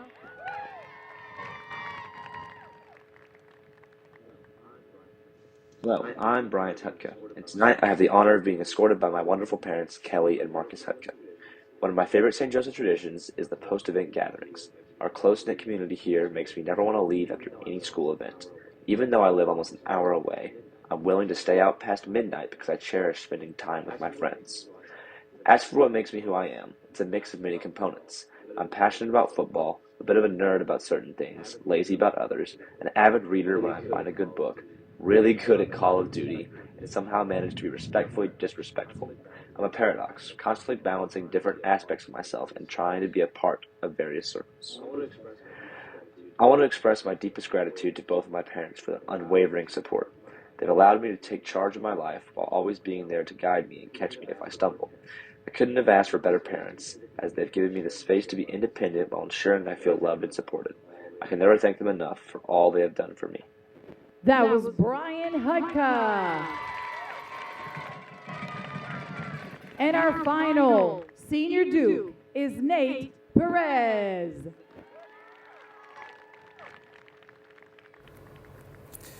Hi, my name is Nate Perez, and tonight I'm being escorted by my mom, Ana Rosales, and my brother, Chris Rosales. My favorite St. Joseph tradition is Meet the Eagles night, where everyone comes to the secondary campus and we sign autographs and meet new people. It's great to see the young ones who are eventually going to take our places and make St. Joseph better than it already is. My hero is my grandma. She, to me, is an excellent example of how to take a hit and get up. Throughout her life, she lost a lot and witnessed a lot. She built the path for my mother, who built the path for me to be the first male in my family to go to college. I thank my grandmother for everything, and I know every day she watches over me and guides me. A teacher I will never forget is Coach Castleja. He was my biggest inspiration to coach, and he guided me onto a different path. In middle school, I was hard-headed, and with my head a little softer now because of him.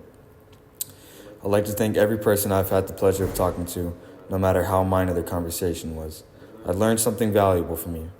Thank you for offering me your time and your insight. And that's Senior Duke Nate Perez. Ladies and gentlemen, this is your 2023 St. Joseph Catholic School Homecoming Court. Let's give them another big round of applause.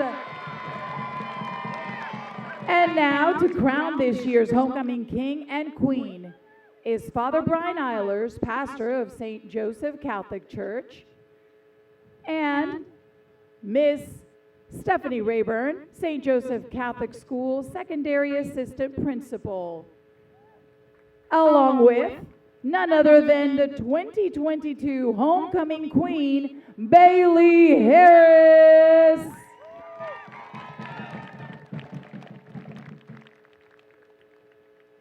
Are we ready? The 2023. Can I get a drum roll or something? The 2023 St. Joseph Homecoming King is Jackson Carey.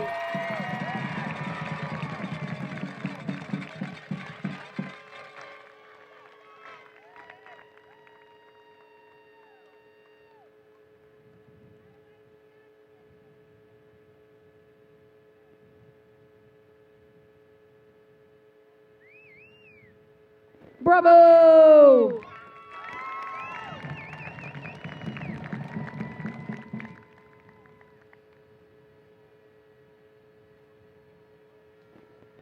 We love the cheering over there on that side of the field. We hear ya. No cheering is too loud right here for Jackson Carey. Congratulations.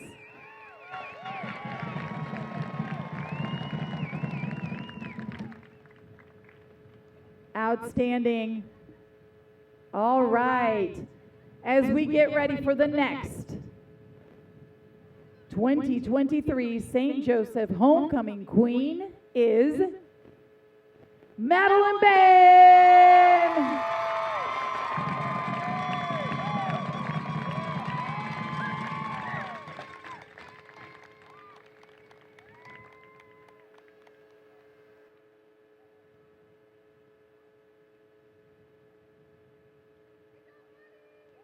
Woo! Great job, Maddie.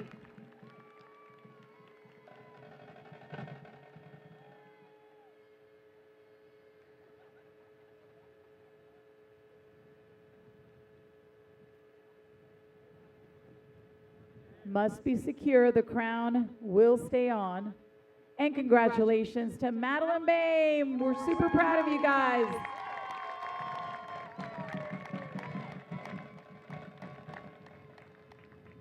We're almost ready. Anybody can sing along or cheer along. And here we go, ladies and gentlemen. Congratulations to our homecoming king and queen, Jackson and Madeline. Let us hear it.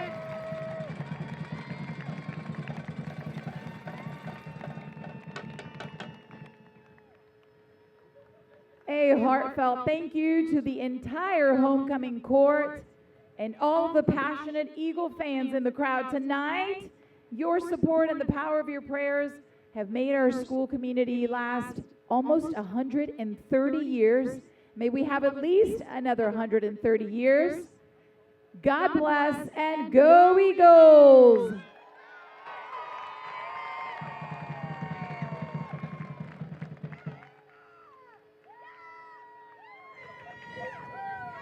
Well, there you have it, ladies and gentlemen, live on the Red Sea Radio Network. It's not It's not the first homecoming that we've had live on the air. Last year, we pioneered homecoming. Yeah. And so that was kind of fun to do, and we wanted to do it again this year. Beautiful. As they continue to take pictures out on the field, and I'll remind you that you can actually see the homecoming on the Touchdown Productions Game of the Week. And we will have all the ceremony for you on the channel, usually up by Sunday. Yes. Madeline Bame and Jackson Carey, homecoming king and queen. Well, I think you know the kids better than I do. I know them. Great kids, super smart. Jackson Carey, great football player, of course, and smart kid. And boy, that's great. They deserve it. Madeline Bame, super smart girl. Man, just can't say enough about her. Just so great to see them win that. And that's something that you'll cherish all your life. Yeah, because as the senior, you're always the king. Every reunion, 10th reunion, 20th reunion. He's the king, yeah, that's He's right. the king, she's the queen. That's right. And never to be dethroned. That's correct. Because it's a one-time you are deal. out of school now, and that's it. Yeah. Hopefully slip into adulting. Great memories there. It's going to be some great memories for them. So the 129th homecoming game here makes me feel kind of like the new kid, being The new season number 2. So the team is out on the field, and let's go ahead and do this right now. Thank those underwriters. Remember, we can't do this game without the underwriters. We encourage you to support them, and many of these are the same underwriters that we had last year on the Red Sea Radio Network, so we appreciate them coming back and joining us more for St. Joseph football. You're listening to exclusive coverage of St. Joseph Eagle football right here on the Red Sea Radio Network. Underwritten by Prosperity Bank. It's the big bank. It's the big bank. Communities Bank inside. Member FDIC. Strata Auto Repair. If it has wheels, they'll work on it. Strata is your total car care solution. Wings and more. Great wings and so much more. Kelly Burt Dozier, your down-to-earth company for all your site work excavation needs, commercial or residential. Proudly supporting St. Joseph Eagles football. Fast Signs. They make your statement for you. Taking care of sign and graphics projects across the Brazos Valley since 2005. It's Fast Signs. Lone Star Roof Systems. No jingles, just roofs. Serve Pro of the Brazos Valley. We make it like it never even happened. Kraus Paint and Body. If you need good quality auto body work, consider Kraus Paint and Body. Remember, it's your car and it's your choice where to have it repaired. Reedfield Meats and Deli. Your tailgating and football party headquarters for hand-cut meats and party trays. You may visit them on the web at reedfieldmeats.com. Law Office of Jeff Paradosky. Board certified in personal injury law. Jeff Paradosky, personal injury attorney, is aggressive, experienced, honest, and fair. The third quarter of Eagle football is brought to you by I Choose You Event Planner. When it absolutely has to be the best. $1:53 remaining in the halftime here as the Eagles are kicking up their heels. Everybody except for Walker West. He's on the sidelines. He's getting coached. That's right. Coach Reed Mulholland. Give him a little advice there on how to keep some defensive or offensive players from blocking them. So as we said, this is the battle for first place in District 5, but in overall taps, Wichita Christian, they have them at first place. They're 5-0 non-league, 0-0 in league. I don't know how they got there. St. Joseph's is in second place in Division Taps 3. Prestonwood Christian Faith, North Hills Christian, Nazarene Christian Academy is in fifth place at 1-1, and that's the team that really scares me, scoring 422 points this season so far. While our Eagles have only scored 308. So 140 more points than we score. Yeah, that's a lot. But it's like Coach Casalea says, who have they scored on? Is what you got to look at. Well, pretty impressive. I don't care how you slice it. That's a lot of points. 440 points. That's a lot of points. That's up there near 70 points a game. Yeah, that's pretty amazing. So 20-8. Yep. Is the score here. as we begin third quarter of play. Thanks so much for joining us and staying up late. Oh my goodness. We're not used to doing Eagle football at 11 o'clock at night. Yeah, I remember I used to always just beg my mom and dad if I could stay up and watch Monday Night Football. Mm-hmm. Boy, and that 9 o'clock was our bedtime, so you're staying anything past that, you're loving life. Mm-hmm. So here we go. And it's one of those real quick kick. Colt Bundick's got it. He's cut back. Boy, if he breaks this, he could go. Wow, what a run by Colt. Nice run by Colt. That was one of those little sneaky kickoffs where they pretend to be in the huddle, but they're right near the ball and then burst out, and then someone kicks it. That's exactly right. They burst out, kicked it. Colt Bundick picked it off the ground, ran right, picked it up, and came back all the way left. I always tell on the kickoffs, you always want to run up the middle or one direction, then come back the other, and it throws off the pursuit kickoff. Yeah, the kickoff return. The kick coverage team. So here's first down. Naira now throwing the ball out the Bundick again. He's going to go down the sideline. He's going to break a tackle. He's going to go in for the score. Touchdown, Eagles.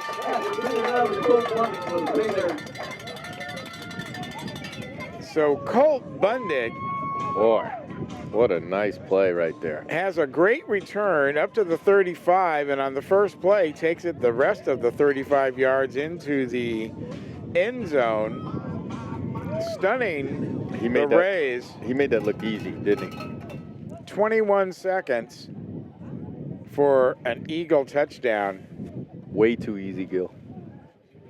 And we've got 26-8 now, as the Eagles kind of pick up right where they left off. That's a good way to start the half. You know, always come out.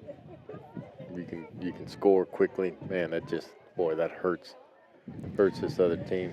It does. They got their hands on their hips over there. You know, we got a fire play going. He fumbled. Oh, he caught it. Wow.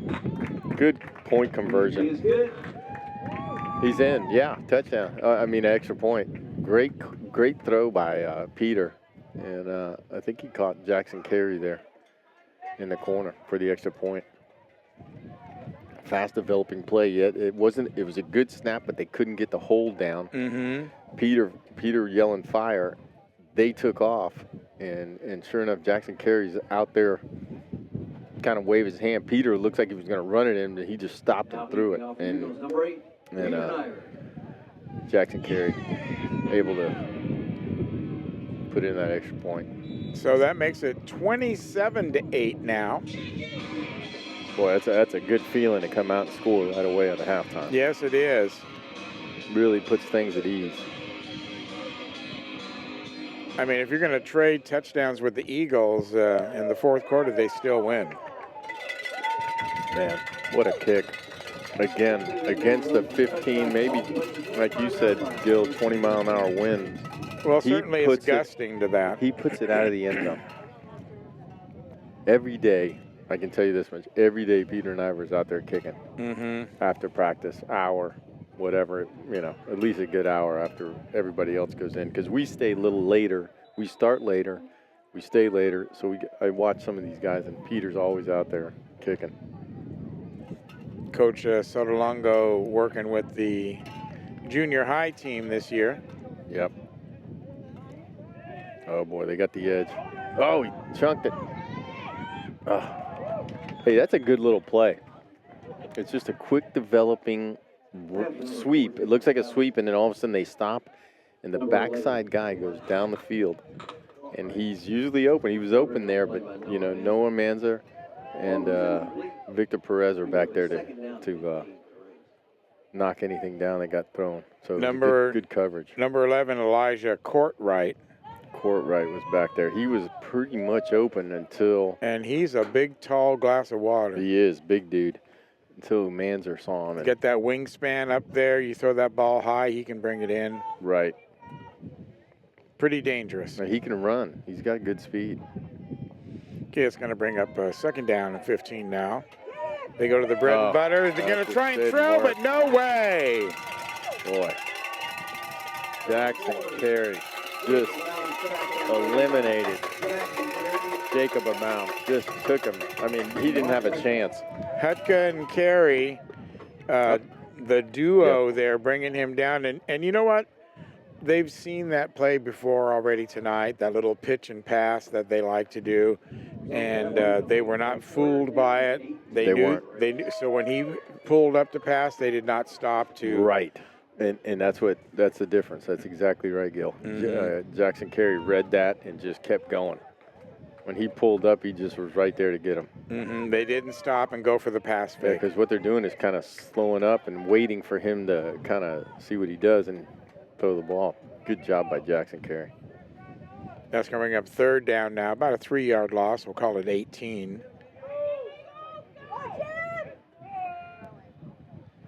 Pitch back. Ramirez. No pass this time, but this is going to be a mauling in the backfield. Wow. Lucas Ramirez. Lucas had him dead to rights back there, about a 6-yard loss. And when he grabbed him, he kind of fell backward. And Lucas just said, "You're coming with me," and brought him down on top of himself. That's how strong Lucas Ramirez is. He's got a little hitch in his giddy up there. Oh, yeah. too. He just pulled that guy right down on top of him and just sat there. Yep. No, I mean, his knee or something? His knee, he was bothering him? Yeah. I see him limping a little bit when he's out there. Watch him move there on the right-hand side. It's not stopping him from playing, but... Okay, now here's the pitch. He's going the opposite way. They're going to try and quick kick. No, he wants to try and pass. Walker West. He's got it. Couldn't hold him. Lucas Ramirez giving chase. He's going to Lucas giving chase. Jackson Carey stopped him. I don't think they got the first down. And Ramirez got him from behind. Yep. Wow. Exciting. Walker West had that big paw on him. Walker almost had him drop for about another 15-yard loss. Couldn't quite hold on. Lucas Ramirez gave chase. Got past him, and then Jackson Carey stopped it. First down now for the Eagles. Niver back, looking wide over the middle. Cole Bundick. Cole Bundick in on the Stepped same. Out. Yeah. Boy, if he would have been in there, he would have had to run 2 guys, and he's in the end zone. Same play as before when he scored the touchdown. Cole Bundick's just a dangerous receiver. Sniver comes in with the play from the coach. Eagles will set up, ball on the 32-yard line now. Second down and about 5. Moving right to left. Into the wind. Niver looking, comes scrambling left. Got If 3 he gets defenders around in this front corner, of him. he could go. Now he's going to sprint away from them. He is going to break the corner. He's going to get all the way down to the 15-yard line. Good run. No, to the 5-yard line. Good run by Peter. Good block by Jackson Carey out there in front of him. When he was on the near side here, he had 3 defenders right in front of him. I mean, they could have touched him. And then he turned around and went complete right side and had Jackson Carey sitting out there to help him block. And, man, he turned a corner. Great play. So that's going to bring up a 1st and goal. Great awareness by Peter Niver. We'll call it the 6-yard line for the Eagles. Great awareness. As they line up. Jackson Carey going to get the ball, pitch it back to Niver. He can run or pass. He's looking over the middle. Bundick was wide open, right in the middle. Touchdown, Bundick. He just sits down right in the end zone for the Eagle touchdown. Boy, Peter just saw him and just kind of just flicked it out there to him. Touchdown. Nice play. Now we're starting to get a little flow here, Gil. Well, now we got another player of the game to think about, and Colt Butnick's really coming alive here in the second half. Boy, you're not kidding. He's dangerous. Making our decision. And then it's so agonizing to make that decision each week. Yeah, it's tough. During the halftime, we were inside the warm booth or press box. Yes. Out here in the Eagles nest, it gets a little chilly. They need more feathers. I'm going to have to mention that. It's a few more scraps of paper. We might need to get a heater up here, Gil. Anyway, we were talking to Steve Rayburn about who he liked. Good. Yes. And we were bantering around some names like we do. So, but Colt Butnick was not one of the names until right now. He was not. Colt was kind of silent in the first half. Now he's dangerous. 6:27 remaining. 35-8. I don't think we're going to get near the mercy rule. 45-8 would be 53. So that'd be 3 more scores by the Eagles. And hold them to none. Well, they've been doing a good job of doing that. Yeah. Could happen, Gil. Well, the way they're playing now in the second half. Could happen. They've scored 15 points. Yeah, I think when they came out on that first half and scored that first goal, I think it might have broken their back. Peter. This one. Oh, it's on the 2-yard line. He's going to have to return it.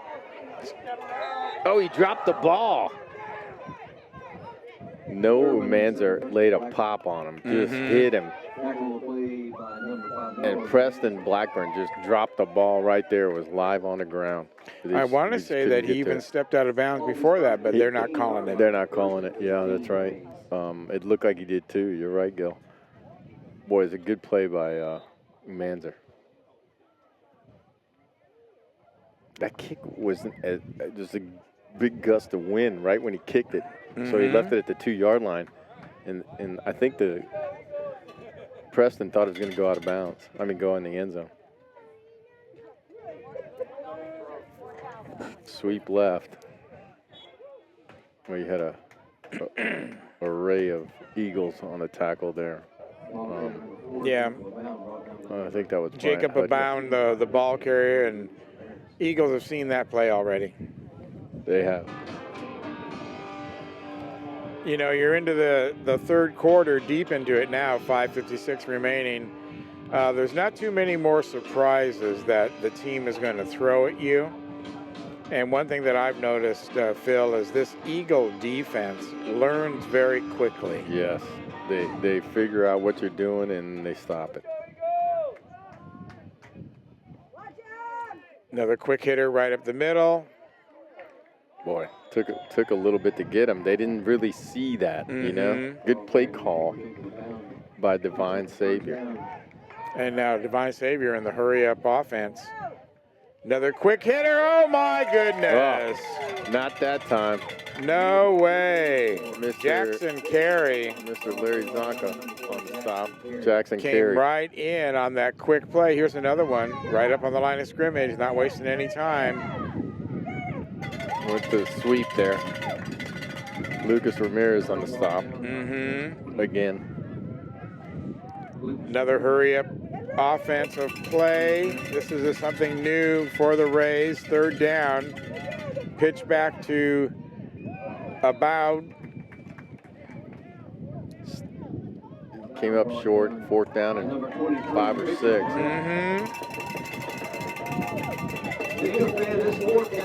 They're not going to do a quick play this time. They're going to take the full 30. That was 3 quick plays in a row where they just got right up on the line of scrimmage. Yeah, they tried to catch us off guard there, but I think it hurt them more than it hurt us. Well, they didn't get the first down. Yeah, they haven't gotten the first down, and they're tired. They look tired. So let's see what happens here. Okay, 4th down and about 5. Get a first down or turn the ball over to the Eagles. Pass. He's looking. He comes back right. Now he's going to throw over the middle. They got the man that they want, and he's going to have the first down. He got the first down. Lucas Ramirez again on the stop. Jacob Abound, the ball carrier, receiver of the pass from Blackburn. Blackburn was just running all over the backfield. Blackburn gets the pitch, hands it off to Abound. Boy. Lucas Ramirez hit somebody there hard. That was number 4, Jacob Abound. Just a collision out there.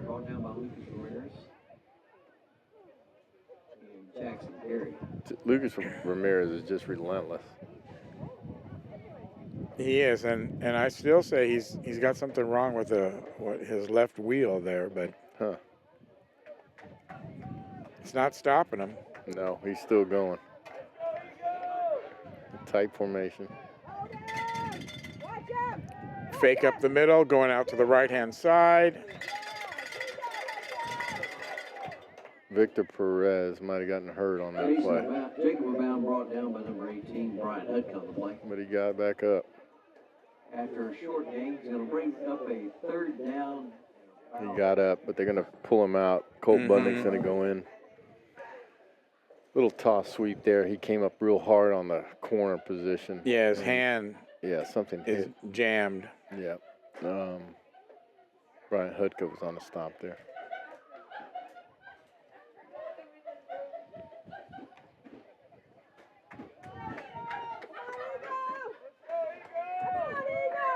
Okay, here we go. 2:35.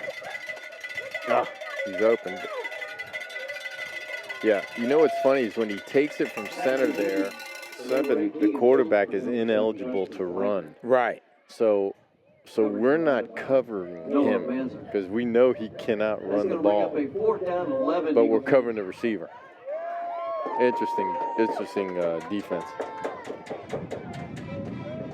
So that's number 7, Preston Blackburn, been doing most of the throwing for the Rays tonight. He's only a junior, so he's coming back next year. Yeah, he'll be good. As you were saying, they don't even have one senior on the team. That's right. There's all young kids out there.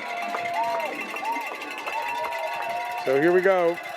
4th down.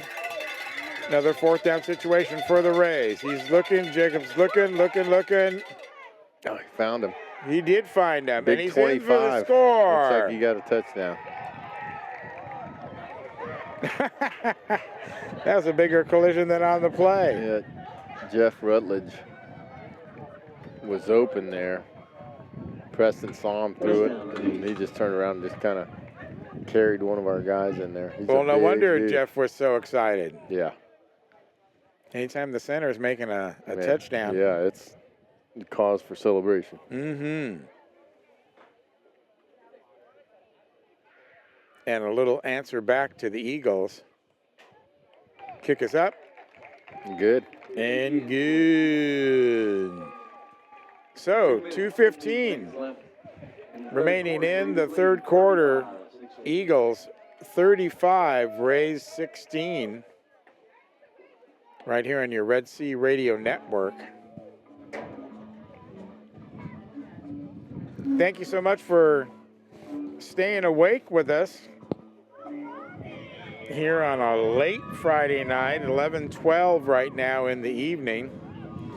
So this will be after 11:30. It's a good thing I got headlights. Yeah, especially on this road, you know.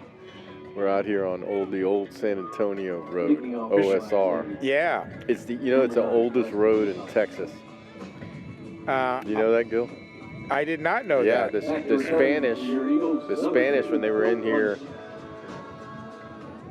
conquistadoring the United States, this was the road that they made to go to San Antonio. Yeah, right there, right there.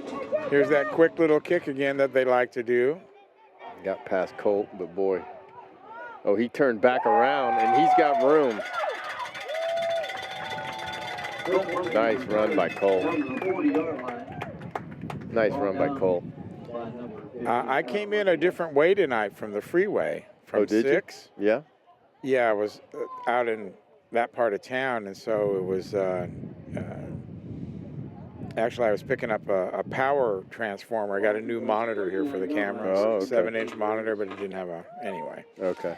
So I was coming in, and I realized, oh my God, there's Top of the Hill Greasy Burgers. Yes. So, got to put that on my list of things to do now. come that way. Oh, there's Niver. Peter. Oh, he's gone. It's going to be hard to catch. Wow. Good job, Peter. Who is that dragging him? Number 8. Number 8. Yeah, that's Kagan Schultz. Kagan Schultz. Boy, Peter turned a corner, and they had the whole team chasing him.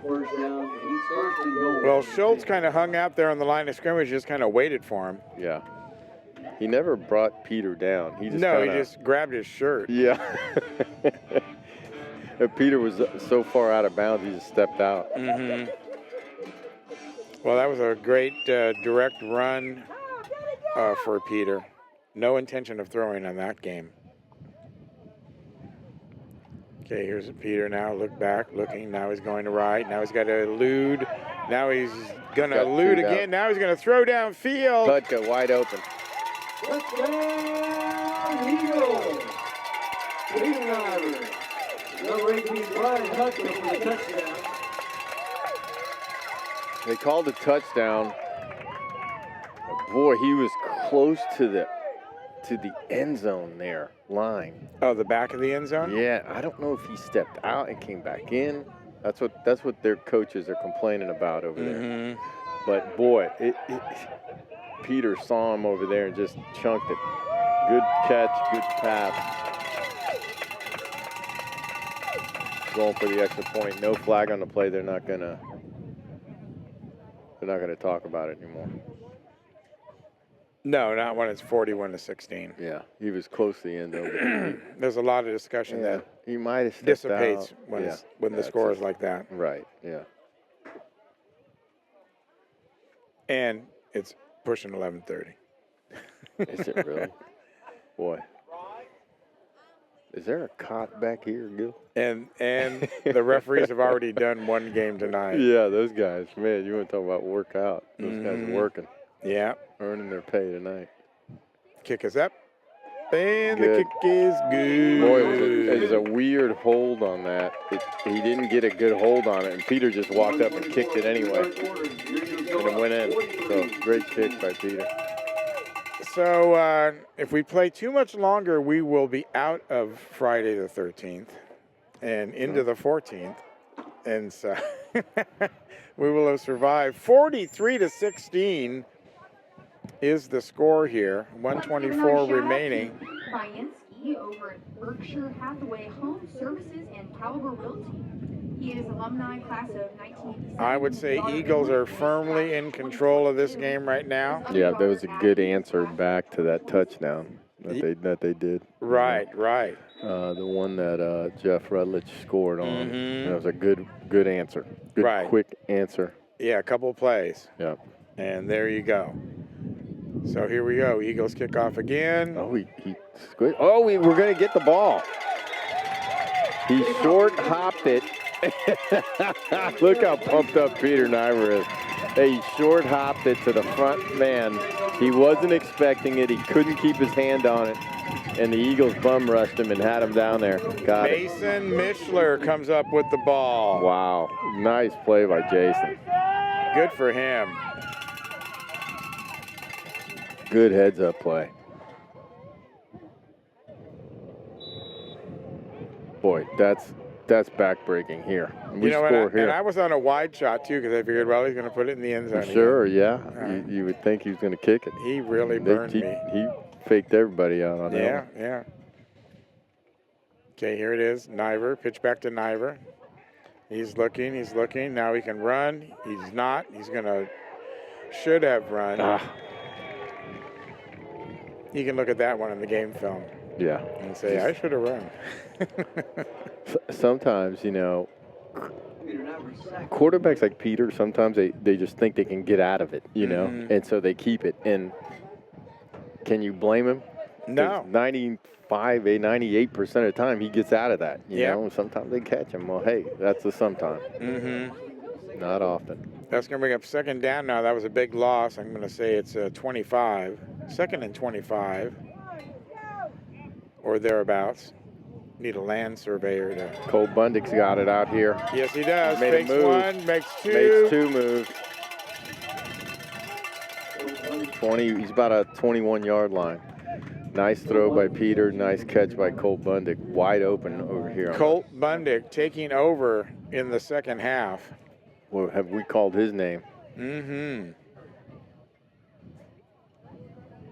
Pretty much silent the first half, and now, boy, he's turned it on. Yeah, no, he's making the plays. And I was saying someone's going to have to step up. Yeah. And create some plays here as the third quarter comes to an end. And we can see that Eagles are firmly in control of this one, 43-16. Boy.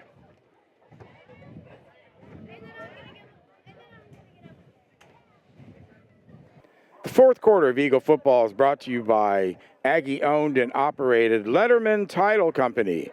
You can't buy a home without it. About to enter the fourth quarter, so 45-16 is 61 in order to got to get to 61. 61, right. So 61, 43, that's 18 points. Yep. 3 touchdowns. Roughly, yep, that's right. So probably not going to happen in a mercy rule situation. Probably not. We'll probably see this go to the end. Mm-hmm. But a great game for the Eagles nonetheless, as they are going to be in first place in the district. Oh, Jackson Carey just bobbled the snap and just fell on it. Brings up fourth down. Well, he's still the king. Yeah, he is the king. No one can take that away. Yeah. Homecoming king. Mm-hmm. Mr. Jackson Carey. Dropped his scepter there for a second. Okay, that's going to bring up, is that fourth down? Yeah, fourth down. Oh, no. Boy. Oh. I thought they took the ball right out of his hand. Boy, he just couldn't elude, couldn't get out of that one. They sent a couple new guys in there. Looked like that was Tyler Martinez who got back there and got on him. Mm-hmm. Or applied some pressure there, and he couldn't get out of that. So Peter takes a loss there. So turn the ball over on downs. Yep. That's right. Ball at the 38-yard line of the Rays. 9:22 remaining in the fourth. Eagles up by several. Oh, missed tackle right there. No Manzer came up, made the tackle, and then the guy just kind of slipped back inside. 43-16 is the score. Nothing between the Eagles and first place in the district except for 8:51 remaining. And what a great play for the Eagles to go undefeated in league so far. Oh, in district. Fantastic. Ramirez applying pressure. Ramirez gonna get the sack. Third time, he's not giving up. He's not down. Oh, he got away. Well, Walker, he pitched it to, he got it to Preston. He's running. Here comes Hutka. Hutka got him down. Wow. Talk about not give up on a play. Divine Savior. That was incredible. Well, both of them. Ramirez incredible. not giving up. 3 times Ramirez he tried to get him. had him in his sights. He twice. was slipperier than an Somehow eel. that kid got away. Hud had to chase him. Picked up about 20 yards on that run. Mm-hmm. Just amazing. Preston Blackburn just chunked it. Wow. Here we go.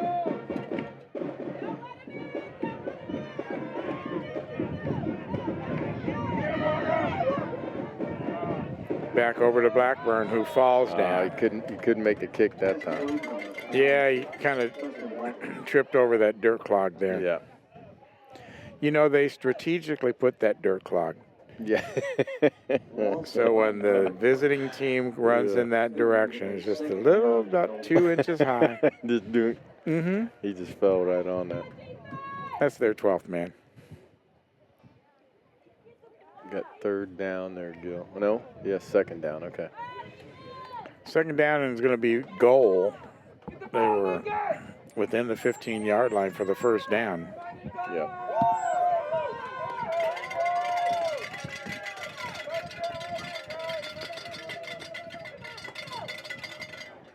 Ball back to a bound. He goes, can't get away, throws that little dink pass.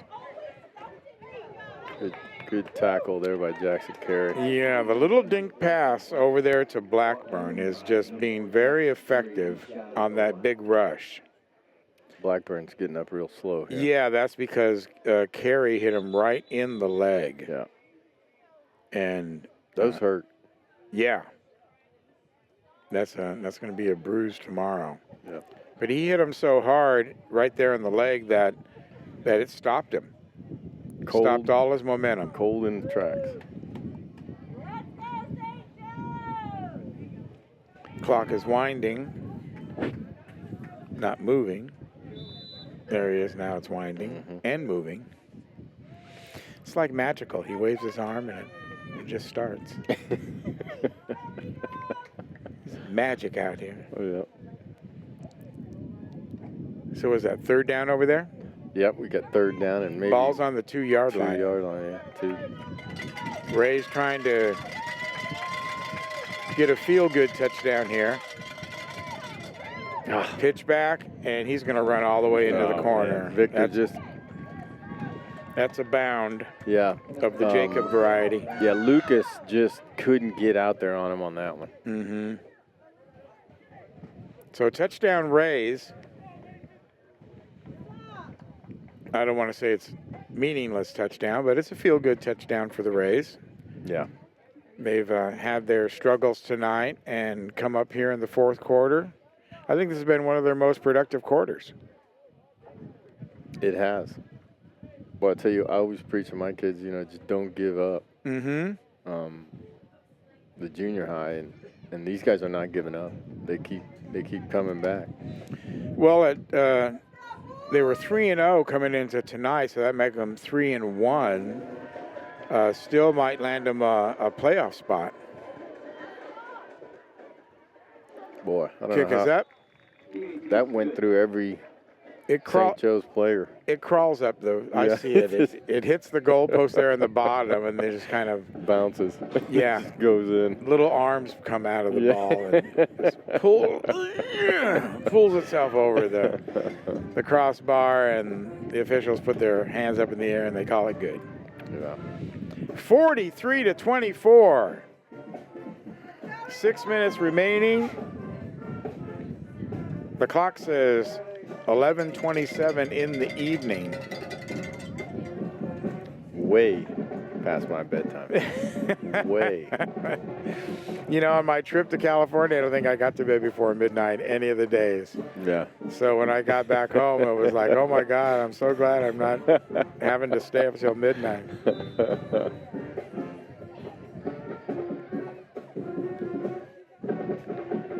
But makes for a very long day. There's that little quick kick again, little poochie. It's not even going to go 10 yards. Not going to go 10, so. Everybody stays away from it. Yeah. It's like the ball's got cooties.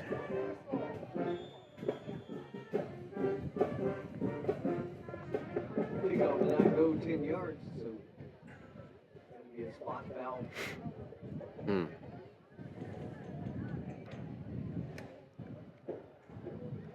So they're going to take it and mark off 10 yards after that. Oh, just 5 yards, excuse me. And the Eagles will set up shop on the 39-yard line, another short field for them. 6:07 remaining in the contest. They're going trips right here. Let's see what happens. Quick throw to Bundick. Mm-hmm. He's got room. He turns the corner. He's gone. Touchdown. Wow. Good job by Colt. Good play call. They caught the defense sleeping there. They just didn't have enough men out there to stop that.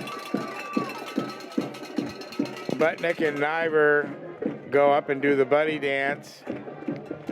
Now he's dancing with Jackson Carey. Yeah, I tell you. Colt Bundick. Man, Colt. Man of the second half. Wow. No doubt about it. Amazing.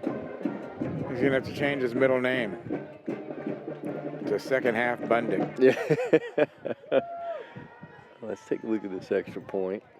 Oh, they had to immediately go to fire. They're open. Oh, Niver was wide open behind, and what a play by Jackson Carey.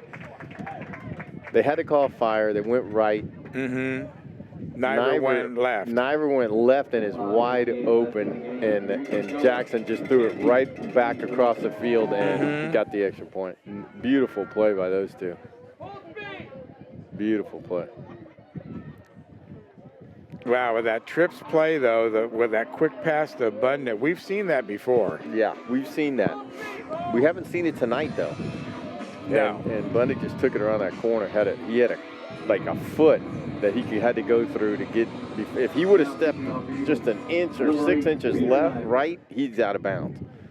So he just went right there on just got it in there, just whoop, down the sideline. 50-24 for all our Eagle fans out there. I mean, I probably really can't promise this, but I'm going to go ahead anyway.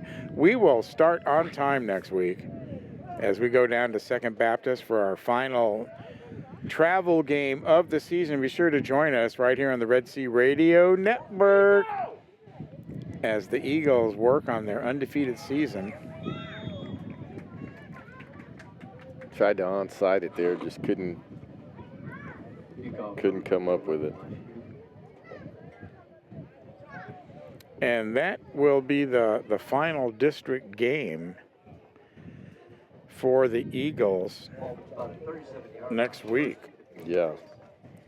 Because the home game after that is so it'd be second non-district. Yeah, Second Baptist. And we'll start that game at 7 off Fondren Road in Houston. Right, not 11. Yeah, so not Second 11. Baptist is the last district game. They beat Second Baptist, and they've had the undefeated district season. Boy, that's special. That's something they'll remember. You know what's special is being up here with you guys for this season. It's been fun. You know, everybody loves a winner. Yep, that's right.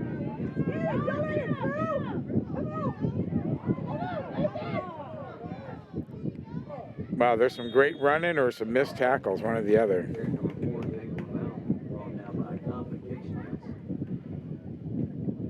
Yeah, some good running there. Boy, he just evaded. See, sneaky runner. Right, Jacob Abound is not giving up. They want to score another touchdown right now. Yeah, and that's, you see the fire in there. It's a well-coached team when you see, the players keep going. They just doesn't matter. They're just young. They're young kids, yep. Sophomores and juniors. Look out for them next year. Yep, Hutka's got him. So does Ramirez. Yep, Hutka and Ramirez just took him down there. You gained maybe 4 yards on that. I think it was Jacob Abound there.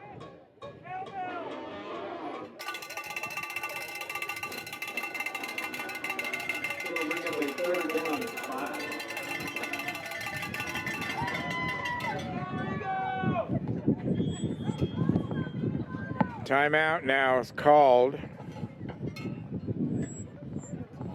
Don't ask me why. Timeout, Divine Savior. Interesting. 4:28 left. 50-24 is your score here as we take a second to thank you, the audience. If it wasn't for you, we wouldn't be here. Or maybe we'd be here, but we wouldn't know that we were alone. But with you, we're not alone. You're the loyal Eagle audience, right, hanging out with Gil Dominguez and Phil Sotolongo. We're up here in the Eagles' nest. You know, I'm just going to bring my own feathers.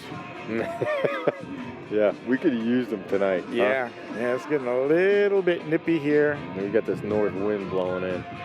11:34 right now. This game will not make it till midnight, that's for sure. No. But it'll get close. By the That's time for they do sure. the prayer and the team huddle afterwards, it'll be close to the witching hour. Yeah. And we still got to pick our player of the game. Boy, that's going to be tough. Yep. You got Mr. Second Half, Colt Bundick. Boy, he just... And a bunch of first half players. There's the pitch. And they got him all swallowed up. Hutka got him. Ramirez got him first. Kind of couldn't hold on, and then Hutka finished him. You know, that's going to be a tough one between Ramirez and Butnick. Fourth down. 6 yards to go. Let's make a little noise for the boys. I mean, Ramirez, the way he stands out there, he's just like the Hulk. Yeah, he's just like intimidating, big, strong kid. Mm-hmm. He's hulky. Yeah. That's what he is. I just made a new nickname for him.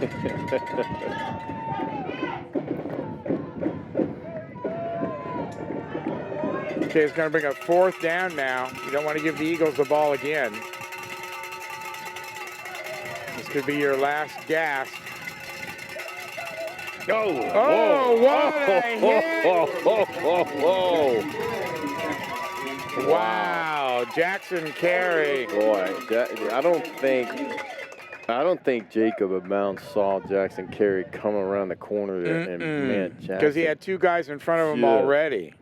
And Carey just shredded them to get to him. Just planted Jacob. That did not feel good. Turn the ball over. First down for the Eagles now. Ball on the 27-yard line. Back to Navarre. He's feeling confident tonight. And he's going to run around the corner. He's got one man to beat. He's going to go out of bounds.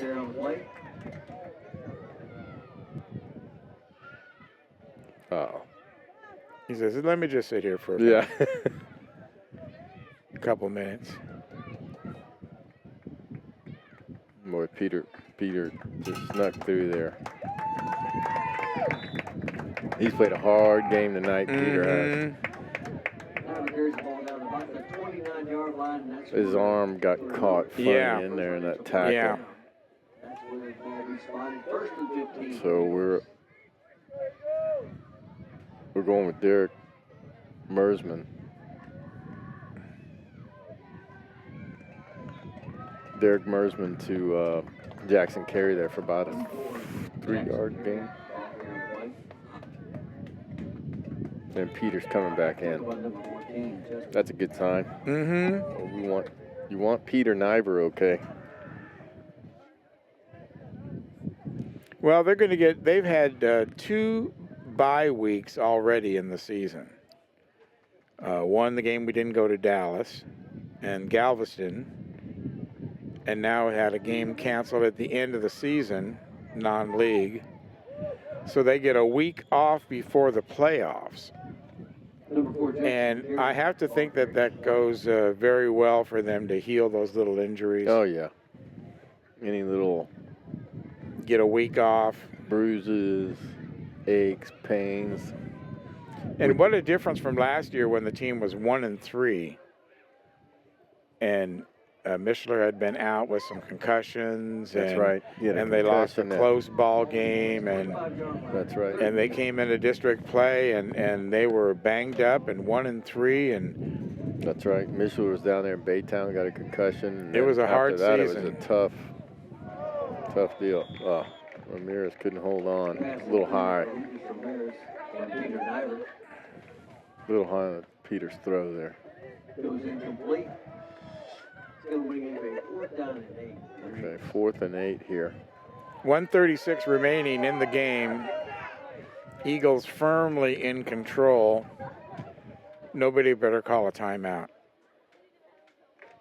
No, Manzer just winning the game, so let's see what happens. Fourth down. Need about, what, 9 yards? Need to get it first, or defense goes back out there. Oh.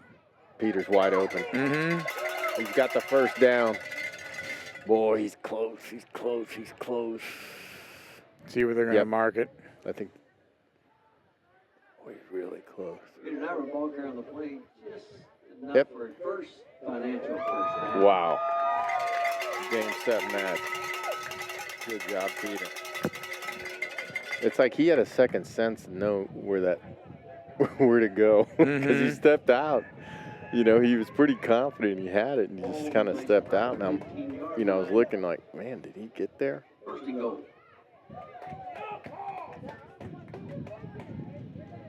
Are they going to go in the victory formation here? Yeah, they are. The clock off. Nice way to end the game. Good job, Eagles. And Divine Savior, you got to give them credit. They never gave up. Coach just threw in, I want to mention his name, Joaquin Ortega, number 16. He grabbed him by the shoulder pad and said, "Get in there, Ortega." Yeah, there he is. And it's fun to play even in the victory formation. That's right. He's out there at the end, but you know what? He's in the game. Thanks for your support, Pete.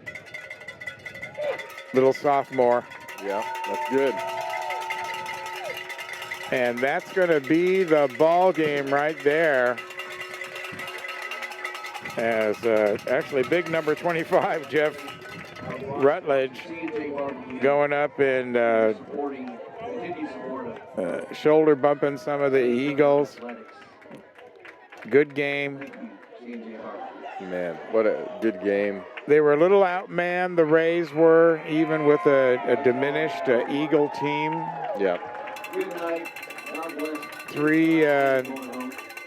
Three players out.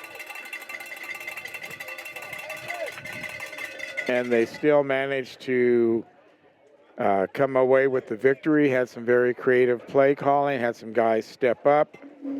Sure did. And do the job that they needed to do. And so as they get into their prayer huddle, it'll be time for us to do the job that we need to do.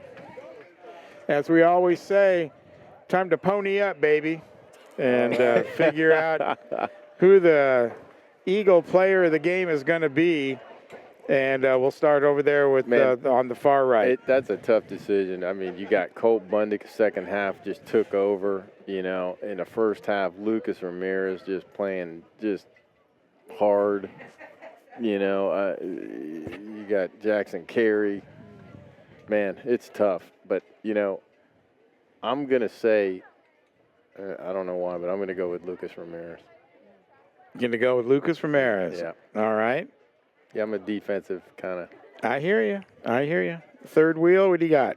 Man, I have same sentiments. A lot of great playing out there tonight. A lot of people putting tons of effort out there. Yeah. But, just amount of sheer all over the field playing out of his mind. And I mean, he's chasing plays down from behind on the opposite side of the field. You got to go with Lucas. He was a man on a mission tonight. Yeah. Well, just played great. Fortunately, no matter what I decide, you guys are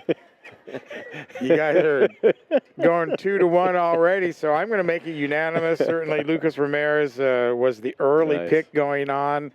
The bridesmaid tonight is Colt Butnick for his second half performance. Boy, Colt came out that he made big in the second half. Really good. He did some good plays. Okay, so our player of the game is going to be number 20, Lucas Ramirez. That's right. And so he will get the Stallion Player of the Game trophy. Thank you guys so much. Thank you, Third Wheel, for jumping in here at the end. Always appreciate your input. And, of course, thank you to our audience. You hung in there with us all night long, and that's a tremendous compliment to you as we wrap up the telecast here at 11:46, we're going to call it. 11:47 by the time we play the music. Eagles win big, remain undefeated, 6-0, 50-24 against the Divine Savior Rays. Join us next week. It's the final district game as we hit the road to go to Second Baptist all the way down in Houston.